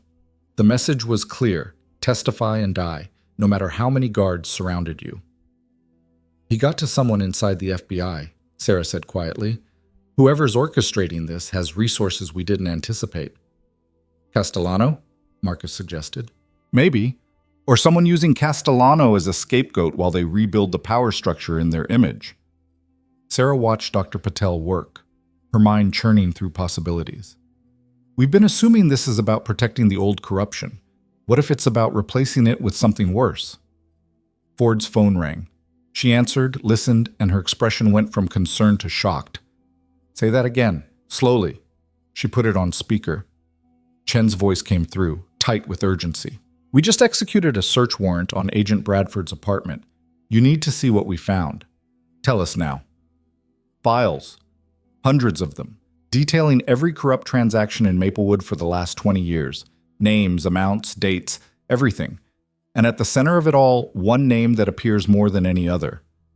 Sarah felt dread settle in her stomach. Who? Deputy Chief Warren, your second in command, Marcus. He's been running the entire operation from the beginning. Hammond, Castellano, all of it. They were working for him. The room went silent except for the beeping of Reynolds' monitors. Marcus looked like he'd been punched, his face draining of color as the implications hit him. Warren, he whispered. I just handed him control of the entire police department. And somewhere in Maplewood, the man who'd orchestrated everything, who'd used them all like pieces on a chessboard, was sitting in the chief's office with complete access to every ongoing investigation, every protected witness, every piece of evidence they had left. They'd been so focused on the obvious threats that they'd missed the real danger. The snake wasn't outside the department. It was running it. Marcus was moving before anyone could stop him, heading for the door with murder in his eyes. Sarah caught his arm, her grip iron despite the exhaustion, weighing down every muscle in her body. Think, she said sharply. Warren knows we're onto him by now. Bradford would have warned him the second we found those files. Walking into the police station gets you killed. He has access to everything, Marcus ground out, his voice barely controlled. Witness lists, safe house locations, ongoing investigations. Every second we wait, he's destroying evidence or eliminating threats. Ford was already coordinating on her phone, rapid-fire orders to agents Sarah couldn't see. We're locking down the station now. Nobody in or out until we have Warren in custody. He won't be there, Torres said, pulling up something on her tablet. Look at this. Warren's patrol car just pinged at an intersection 15 miles outside city limits, heading north. He's running. Sarah studied the map Torres displayed, her tactical mind automatically calculating routes and destinations. Where does that road lead? State Highway, then connects to Interstate 40. From there, he could go anywhere. Not anywhere. Kim was typing frantically on his own device. I'm pulling Warren's financials now. He's got property registered under his wife's maiden name. A cabin in the mountains, 2 hours north. Remote location, off-grid, perfect for someone who needs to disappear. Marcus pulled free from Sarah's grip, but his movements were controlled now, channeled into purpose rather than rage. We need to get there before he does. If he reaches that cabin and fortifies, he won't reach it, Ford interrupted, her voice carrying absolute certainty. State police are setting up roadblocks now. FBI tactical team is mobilizing. Warren's trapped, he just doesn't know it yet. But Sarah was thinking about Agent Bradford, about how someone had infiltrated the FBI itself. What if Warren has other people inside law enforcement, other assets we don't know about? He had 28 years to build this network. One corrupt agent can't be all of it. The room went quiet as everyone processed that reality. Warren hadn't just been running a corrupt operation. He'd been building an empire, placing his people strategically throughout the system like landmines waiting to explode. Then we trust no one, Ford said flatly. FBI only. No local cops, no state police we can't verify, Nobody. We do this ourselves. Dr. Patel, who'd been quietly stabilizing Reynolds through all of this, finally spoke up. What about the rest of us? The people who aren't federal agents but are still targets because we know too much? Protective custody, Ford said. All witnesses, all cooperating parties, everyone Warren might come after. We lock them down tight. Including us, Sarah said, looking at Marcus. No. His voice was steel. Warren tried to use me to destroy the department, to give himself cover while he consolidated power. I'm not hiding while he gets away with it. Marcus, Sarah, I handed him the keys to everything, every reform I planned, every investigation, every witness who trusted us. I gave it all to him. Marcus's hands clenched into fists. I'm seeing this through, to the end. Sarah recognized that tone, that expression. She'd seen it in soldiers who'd made impossible decisions under fire, who'd chosen to stand and fight when retreat was the smart tactical option. Sometimes survival wasn't about making the safe choice. Sometimes it was about making the right one, regardless of cost. Okay, she said, then we both go. But we do it smart, with backup, with a plan that doesn't end with us dead. Ford looked between them, clearly calculating whether arguing was worth the time it would waste. Fine. But you follow FBI protocols, you stay behind our tactical team, and if I tell you to retreat, you retreat. Agreed? Agreed, Marcus said. They mobilized within 15 minutes. Ford, Kim, Rodriguez, and 6 other FBI agents Sarah didn't recognize, all armed and wearing tactical gear. Marcus and Sarah rode in an armored SUV with Ford driving and Kim riding shotgun, the rest of the team in vehicles ahead and behind. Torres stayed at the medical facility to coordinate witness protection and secure the evidence from Bradford's apartment. Before they left, she pulled Sarah aside. You don't have to do this, Torres said quietly. Warren's dangerous, but he's also desperate. Desperate people make fatal mistakes, for themselves and everyone around them. I know, but Marcus is right. We started this together. We finish it together. Torres studied her for a long moment, then pulled something from her jacket, a small recording device. Take this. It's voice-activated, encrypted, automatically uploads to FBI servers. If anything happens, at least we'll have a record. Sarah clipped it to her belt, hidden under her jacket. Thank you. Don't thank me yet. Thank me when this is over and you're both still alive. The drive north took 90 minutes, racing through darkness on roads that grew progressively more isolated. Ford received updates every few minutes. Warren's vehicle had been spotted twice more, still heading toward the cabin, apparently unaware that his escape route was being systematically cut off. Or maybe he knew and didn't care. Maybe the cabin was never meant to be a hiding place. Maybe it was a killing ground. Sarah voiced this concern as they passed the last small town before entering true wilderness. What if this is a trap? What if Warren wants us to follow him there? Then we spring it on our terms, not his, Ford said. Our tactical team will secure the perimeter before we approach. Thermal imaging, drone surveillance, the works. If Warren's waiting in ambush, we'll know. But knowing and surviving weren't the same thing, and Sarah couldn't shake the feeling that Warren was still thinking 3 moves ahead of them. They arrived at the staging area, a rest stop 2 miles from Warren's cabin, at 2:47 a.m. The FBI tactical team had already deployed, surrounding the property in a loose perimeter while drones mapped the terrain. Ford pulled up live feeds on her tablet, showing thermal images of the cabin and surrounding woods. One heat signature inside the structure. Human-sized, stationary, sitting in what looked like the main room. That's Warren, Kim confirmed, checking the feed against known data. Alone, apparently not moving. Could be injured, Rodriguez suggested. Or waiting. Only one way to find out. Ford switched to the tactical team's frequency. Alpha team, you're cleared to approach. Beta team, maintain perimeter. Anyone tries to leave that cabin, you stop them. Non-lethal if possible, but don't take unnecessary risks. Sarah watched the operation unfold on screen, seeing green-tinted figures moving through darkness with practiced precision. The tactical team reached the cabin, stacked up on either side of the door, and on Ford's command breached simultaneously. The radio crackled. FBI, show me your hands. Silence for 5 seconds that felt like hours. Then, structure secure. We've got Warren. He's... You need to see this. Ford exchanged glances with Kim, then made the decision. We're coming in. Hold position. They approached the cabin on foot, Marcus and Sarah flanked by agents with weapons drawn. The structure was small, maybe 800 square feet, built from rough-hewn logs that had weathered decades of mountain storms. Light spilled from the windows, and Sarah could hear voices inside. Terse, professional, controlled.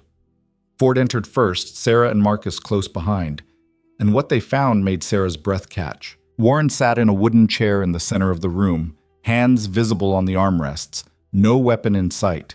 But surrounding him, covering every wall, spread across tables, pinned to bulletin boards, was evidence. Thousands of documents, photographs, recordings, a complete archive of corruption in Maplewood, meticulously organized and labeled. And at the center of it all, a laptop displaying a video file already queued to play. Warren looked up as they entered, and Sarah was struck by how old he suddenly appeared. The competent deputy chief was gone, replaced by someone who looked exhausted and strangely relieved. "I knew you'd come," Warren said quietly. "I've been waiting." Marcus stepped forward, and Sarah could see him struggling to control the fury radiating off him in waves. "You destroyed everything." "Burned our house, tried to kill Reynolds, corrupted the entire department." "I didn't burn your house," Warren interrupted. "That was Castellano's people, acting independently. I didn't try to kill Reynolds. That was Hammond and Bradford covering their own exposure. And I didn't corrupt the department." He gestured to the walls around them. "I documented it." The words landed like stones. Sarah moved closer to the nearest wall, scanning documents that detailed payoffs going back 25 years. Not just Hammond's crew, dozens of officers across multiple administrations taking money from criminals in exchange for protection. "I don't understand," Marcus said, though Sarah was beginning to. Warren stood slowly, movements careful to keep his hands visible. 28 years ago, I joined the Maplewood PD as a rookie officer. Idealistic, committed to justice. All the things you were when you took this job, Marcus. Within 6 months, I realized the department was rotten to its core. Officers stealing from evidence, beating suspects, taking bribes. And when I tried to report it, my training officer told me to keep my mouth shut or I'd have an accident. "So you joined them," Sarah said, pieces clicking together. "So I survived. And while I survived, I watched. I documented. Every dirty transaction, every corrupt cop, every criminal who bought protection, I recorded all of it. Built this archive one piece at a time over nearly 3 decades. Warren's voice was hollow, drained of everything except bitter truth. I told myself I'd use it eventually, bring it all down when the time was right. But the time never came. There were always reasons to wait, family to protect, career to maintain, retirement to reach. Until Marcus was appointed, Ford said, understanding dawning. Until Marcus was appointed, Warren confirmed. Someone from outside the system, someone with no connections to the corruption, someone who actually believed change was possible. I saw my chance, but I also saw the danger. If I just handed over the evidence, the corrupt officers would close ranks, destroy what they could, intimidate witnesses. The case would fall apart like it always does. So you orchestrated everything, Sarah said, her voice cold. Used Hammond, used Castellano, used us as pawns in your scheme. I created conditions for exposure, Warren corrected. Hammond was already corrupt. Castellano was already criminal. I just accelerated their timelines, made them sloppy, made them visible. Marcus looked like he wanted to put his fist through a wall. You could have come to me, worked with me. Instead, you put my wife in danger, burned our home. I kept your wife alive, Warren said sharply. When Castellano's people wanted her dead, I'm the one who convinced them she was more useful as a witness. When Hammond wanted to finish Reynolds in the hospital, I'm the one who tipped off internal affairs about Bradford. Everything I did was calculated to maximize exposure while minimizing casualties. Reynolds almost died, twice. Almost, but he didn't. And now he's in protective custody with enough evidence to testify against everyone. Warren moved to the laptop, careful to telegraph his movements. I know you don't believe me. I wouldn't either. So I'm going to show you something that will make all of this make sense. He pressed play. The video showed Chief Morrison's retirement party, the same event Marcus had attended days ago. But this footage was from a different angle, showing conversations Marcus hadn't been part of. Warren appeared on screen, talking quietly with several officers Sarah recognized from the arrest list. "The new chief's going to be a problem," one officer said on the recording. "Only if we let him be," Warren responded. "But I've got a plan. We give him exactly what he wants, a corruption scandal big enough to justify massive reforms. We sacrifice Hammond's crew, let them take the fall, and in the chaos that follows, we rebuild the operation smarter, more careful, untouchable." The other officers nodded, raising glasses in a toast that made Sarah feel sick. But then the video cut to different footage. Warren alone in an office, speaking to someone off camera. The timestamp showed it was recorded 3 hours after the party. "Did you get it?" Warren asked. Agent Torres's voice responded from off-screen. "Every word, every face. It's enough to prosecute all of them." "Good. When Marcus takes over, I'll feed him information slowly. Make him think he's uncovering the corruption himself. Build his confidence. And when he's ready, when the FBI has enough evidence to make charges stick, we'll execute simultaneous raids and take them all down at once." On screen, Warren's expression was exhausted but determined. "I've been carrying this for 28 years, Agent Torres. I'm ready to put it down." The video ended. Sarah looked at the real Warren, standing in the cabin surrounded by evidence he'd spent 3 decades compiling. "You've been working with Torres from the beginning."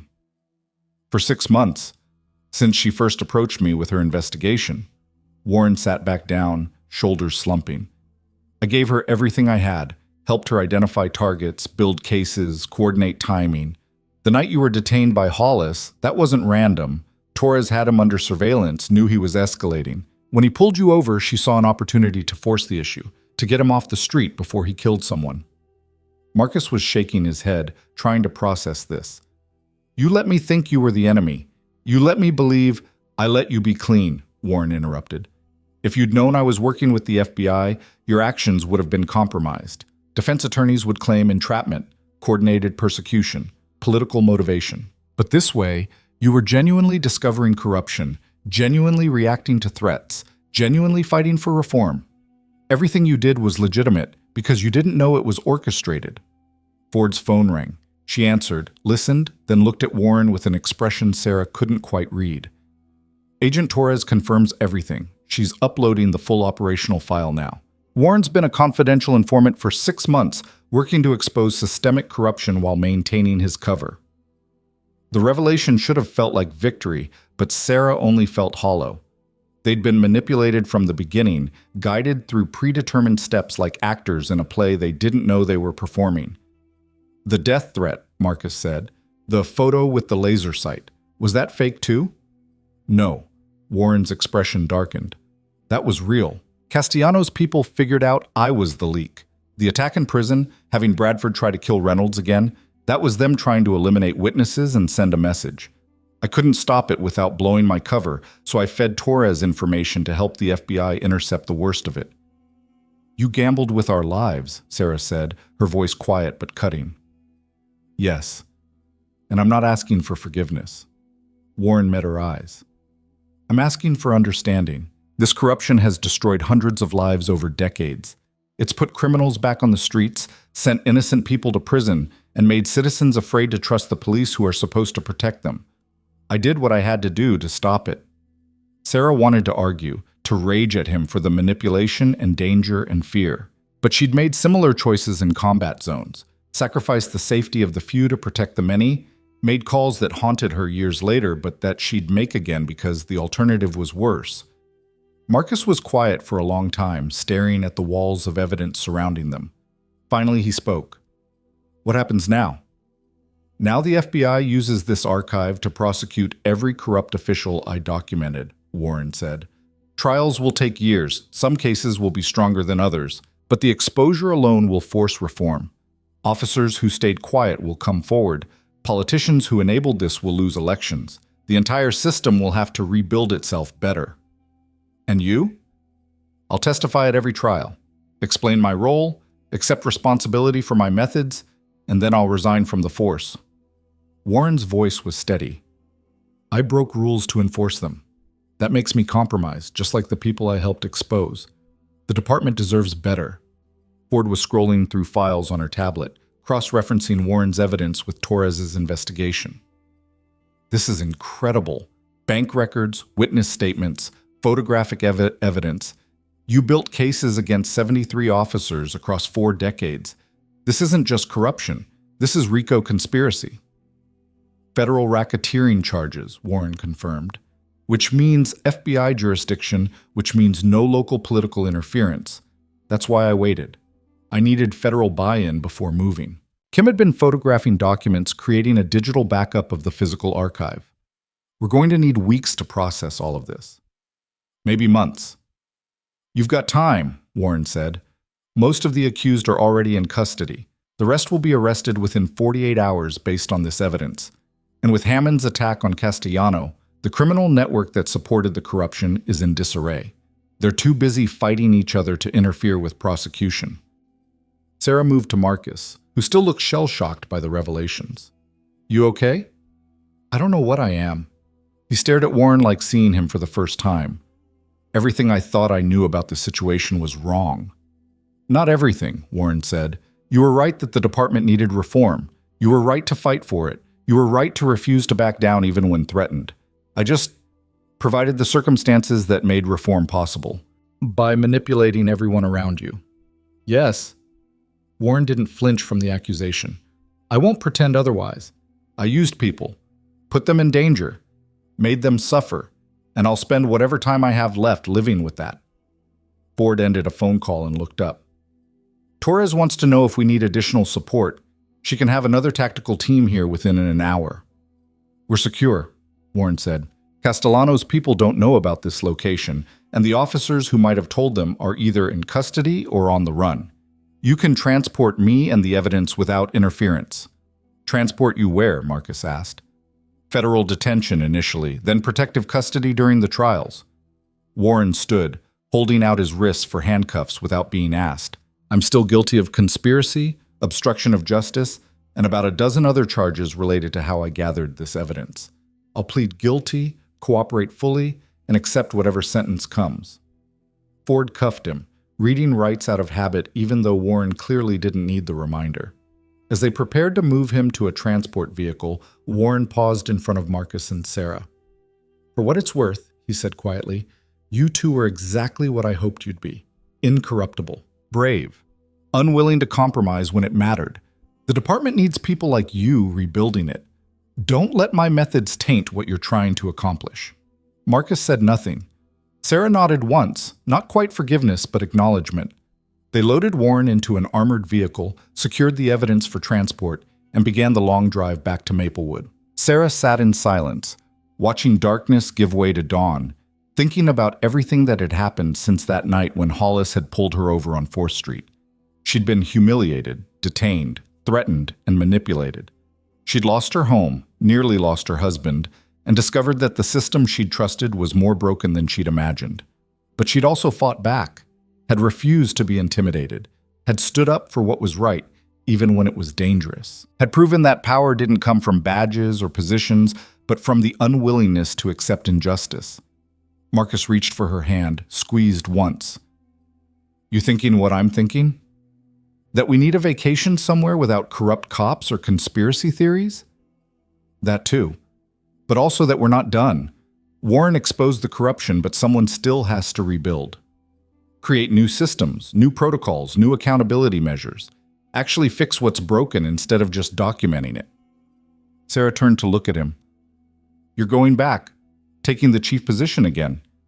If they'll have me, and if you're okay with it. Marcus, I married a man who wants to fix broken things. I'm not about to ask him to stop now. She managed a tired smile. But we're getting better security, and a house with a real alarm system, and maybe a vacation first. Deal. They arrived back in Maplewood as the sun fully crested the horizon, painting the city in gold light that felt almost optimistic. The FBI took Warren into custody formally, began processing the mountain of evidence he'd provided, and started coordinating with the district attorney's office on prosecution strategy. Torres met them at the FBI field office, looking as exhausted as Sarah felt. I owe you both an apology. Warren insisted on keeping you in the dark, said it was necessary for operational security. I disagreed, but he was the asset, so I deferred to his judgment. You could have warned us, Marcus said, but there was no real heat in it. I could have. And if I had, every defense attorney in the state would use it to claim the entire investigation was tainted by personal bias. Warren was right about that, at least. Torres pulled up a file on her tablet. The good news is we've arrested 62 officers based on Warren's evidence. Another 11 are in negotiation for plea deals. The 3 who ran, Mitchell, Vance, and Carver, were picked up at the Canadian border this morning trying to flee the country. And Hammond? Sarah asked. Still in federal detention, still facing attempted murder charges for attacking Castellano. He'll be prosecuted separately from the corruption cases. Torres's expression softened slightly. Reynolds is stable and asking to see you both. Says he wants to thank you personally. They visited the medical facility that afternoon after sleeping for 6 hours in a hotel room that the FBI had verified as secure. Reynolds looked better every time Sarah saw him, color returning to his face, strength rebuilding in his voice. I heard what happened, Reynolds said when they entered his room. Warren being the one behind everything. I don't even know how to process that. He joined the club, Marcus said, taking the chair Katie offered him. But he got them. All of them. Every dirty cop I was afraid to name because I thought nothing would happen. They're in custody now. They're actually going to face consequences. Reynolds' voice cracked slightly. That's because of you two. Because you refused to back down. We had a lot of help, Sarah said. Maybe. But you're the ones who started it. That night when Hollis detained you, Mrs. Bennett, you could have let it go. Filed a complaint that would have gone nowhere and moved on with your life. Instead, you stood up. And that made me stand up. And that started a chain reaction that ended with 73 arrests and an entire corrupt system exposed. Sarah thought about that progression, about how one moment of refusing to accept injustice had cascaded into systemic change. It hadn't felt heroic at the time, just necessary. But maybe that was what real change looked like. Not grand gestures, but ordinary people doing what was right, even when it was hard. They stayed for another hour, talking with Reynolds and Katie about recovery timelines and what came next. Reynolds would testify at trials, then return to duty if the department would have him. Katie would return to her teaching job, finally able to sleep at night knowing her brother was safe. As they left, Katie caught Sarah's arm. Thank you for everything, for saving Jake's life and for showing him what courage looks like. He showed me too, Sarah said honestly. It takes strength to admit when something's wrong, even more strength to help fix it. Over the next 3 weeks, Maplewood transformed. The corruption scandal made national news, forcing conversations about police accountability and systemic reform in cities across the country. Marcus was officially reinstated as chief, this time with overwhelming public support and a city council that had no choice but to back his reforms. The trials began, not all at once, but in waves, each one exposing another layer of corruption. Hammond pleaded guilty to attempted murder and corruption charges, accepting a 30-year sentence in exchange for testimony against Castellano. The other arrested officers faced individual trials, some pleading out, others fighting charges all the way to verdict. Castellano survived his injuries and was transferred to maximum security federal prison, where he faced RICO charges that would likely keep him locked up for life.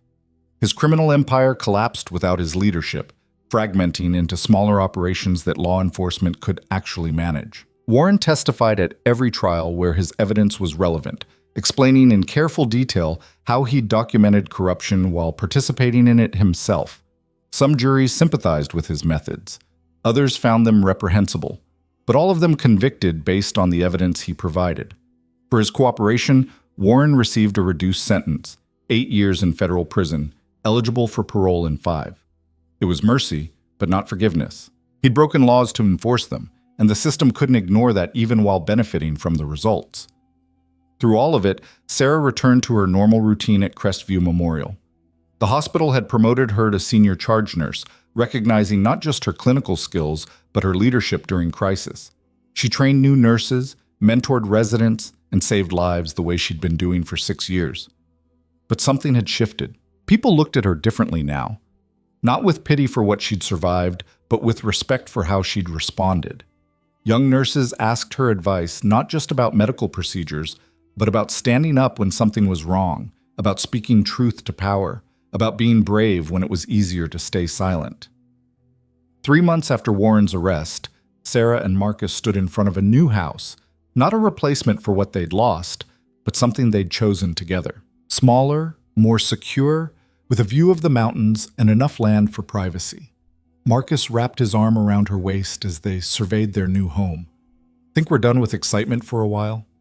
Probably not, knowing us. Fair point. He kissed the top of her head. But at least now when trouble comes, we'll handle it together. Sarah thought about everything they'd survived. The detention, the threats, the manipulation, the violence. Thought about Reynolds learning to walk again after his injuries. About Torres continuing to root out corruption wherever she found it. About Warren sitting in a cell somewhere paying for his choices while simultaneously being vindicated by them. Change was never clean, never simple, never without cost. But it was possible. That night, Sarah stood in her new kitchen making coffee while Marcus assembled furniture in the living room. Her phone buzzed with a message from an unknown number. She almost deleted it, but something made her open it instead.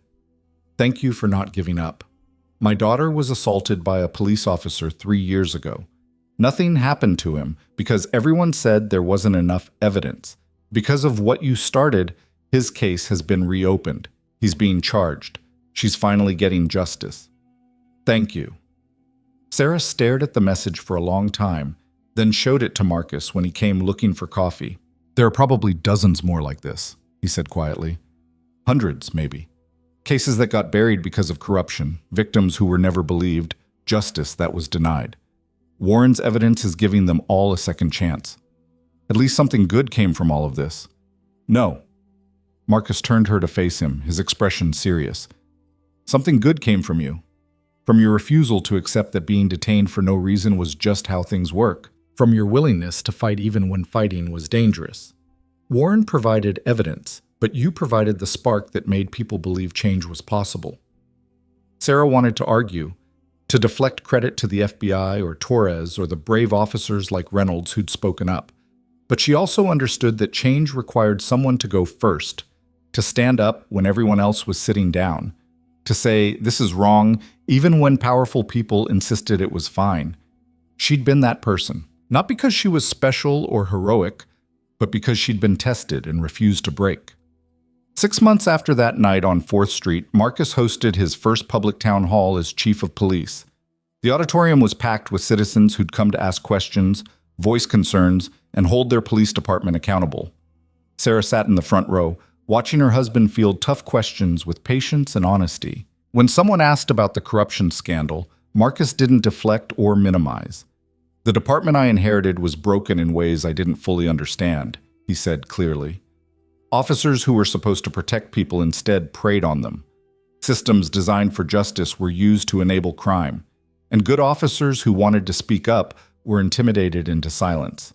That's unacceptable. It's also, unfortunately, not unique to Maplewood. He outlined reforms, body cameras on all officers, independent review boards for complaints, mandatory ethics training, new hiring practices that screened for officers who'd been fired elsewhere for misconduct. Nothing revolutionary, but implemented with genuine commitment to making them work. Change takes time, Marcus concluded. It takes sustained effort and accountability and willingness to admit when we're wrong. But I promise you this, as long as I'm chief, this department will earn your trust every single day. We won't rely on authority. We'll earn respect through our actions. The crowd applauded, and Sarah felt pride swell in her chest. This was the man she'd married, someone who saw problems and fixed them, who took responsibility and followed through, who believed systems could be better and was willing to do the work to make them so. After the town hall, reporters swarmed Marcus with questions. Sarah slipped out a side door, content to let him handle the media attention. She'd said what she needed to say at the press conference months ago. The rest was just noise. She found Torres waiting in the parking lot, leaning against an unmarked sedan. "Thought you might want to know," Torres said without preamble. The last of the corruption trials wrapped up today.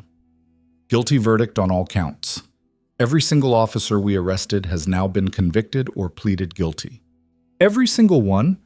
All 73. Sentencing will take months, but they're all going to prison. Some for a few years, some for decades. But they're done. Torres smiled, genuine pleasure breaking through her usually professional demeanor. We did it, Sarah. We actually cleaned house. Sarah leaned against the sedan beside her, looking up at stars beginning to emerge in the darkening sky. What's next for you? I've been offered a position with the FBI's Public Corruption Unit. National scope, bigger cases, more resources. I'm taking it. Torres glanced at her. What about you? Going to stay at the hospital? Or maybe join law enforcement? I could put in a word. Sarah laughed. No, I'm a nurse. That's what I'm good at. What I'm meant to do. Saving lives one patient at a time is enough for me. Even after everything you've been through? You could do more. Make a bigger impact. I made an impact by being exactly who I am, a nurse who refused to accept corruption. I don't need a badge to fight injustice. I just need to keep doing what's right, wherever I am. Torres nodded slowly. That's probably the wisest thing I've heard all year. They stood in comfortable silence for a while, two women who'd fought different battles on the same war and come out victorious. Finally, Torres pushed off the sedan and extended her hand. It's been an honor working with you, Sarah Bennett. You too, Detective Torres. They shook, and Torres drove away into the night, off to fight new battles in new cities. Sarah stood alone in the parking lot for a few more minutes, breathing in cool October air that smelled like autumn and fresh starts. Her phone buzzed. Marcus.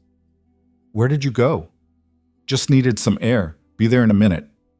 When she returned to the auditorium, the crowd had dispersed and Marcus was talking with Mayor Richardson and several city council members. He saw her enter and immediately excused himself, crossing the room to her side. You okay? He asked. Yeah, just thinking about how much has changed. Everything's changed. New house, new department, new public trust. Sometimes I wake up and can't believe we're here. Do you regret it? Taking this job? Everything it cost us? Marcus considered the question seriously, not rushing to answer.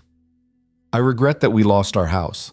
I regret that you were put in danger. I regret that good people like Reynolds got hurt. He took her hand. But I don't regret fighting back.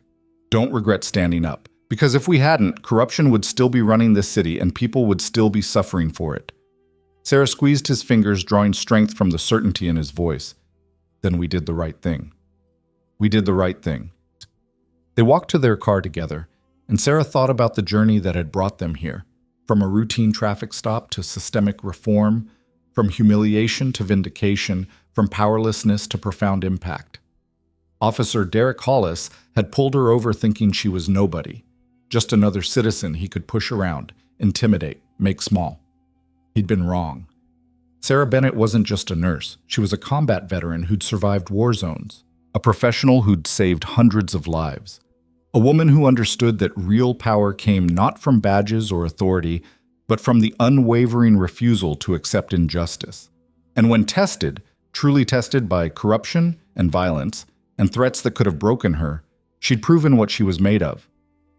Steel wrapped in scrubs, quiet strength that spoke volumes through action rather than words. The kind of person who changed systems not by seeking glory, but by simply refusing to look away when something was wrong. As they drove home through streets that felt safer than they had in decades, Sarah's phone lit up with another message. This one from Jennifer, the nurse who'd questioned her at the hospital weeks ago. I've been following the trials. What you did was incredible. You inspired a lot of us to speak up about things we've been ignoring. Thank you for showing us what courage looks like. Sarah smiled and showed Marcus the message. You're collecting quite a following, he observed. Not looking for followers, just hoping people understand that you don't need power to make a difference. You just need to care enough to try. That's the lesson, isn't it? From all of this, the quiet nurse who got detained turned out to be the strongest person in the room. The deputy chief everyone trusted turned out to be the one collecting evidence against them.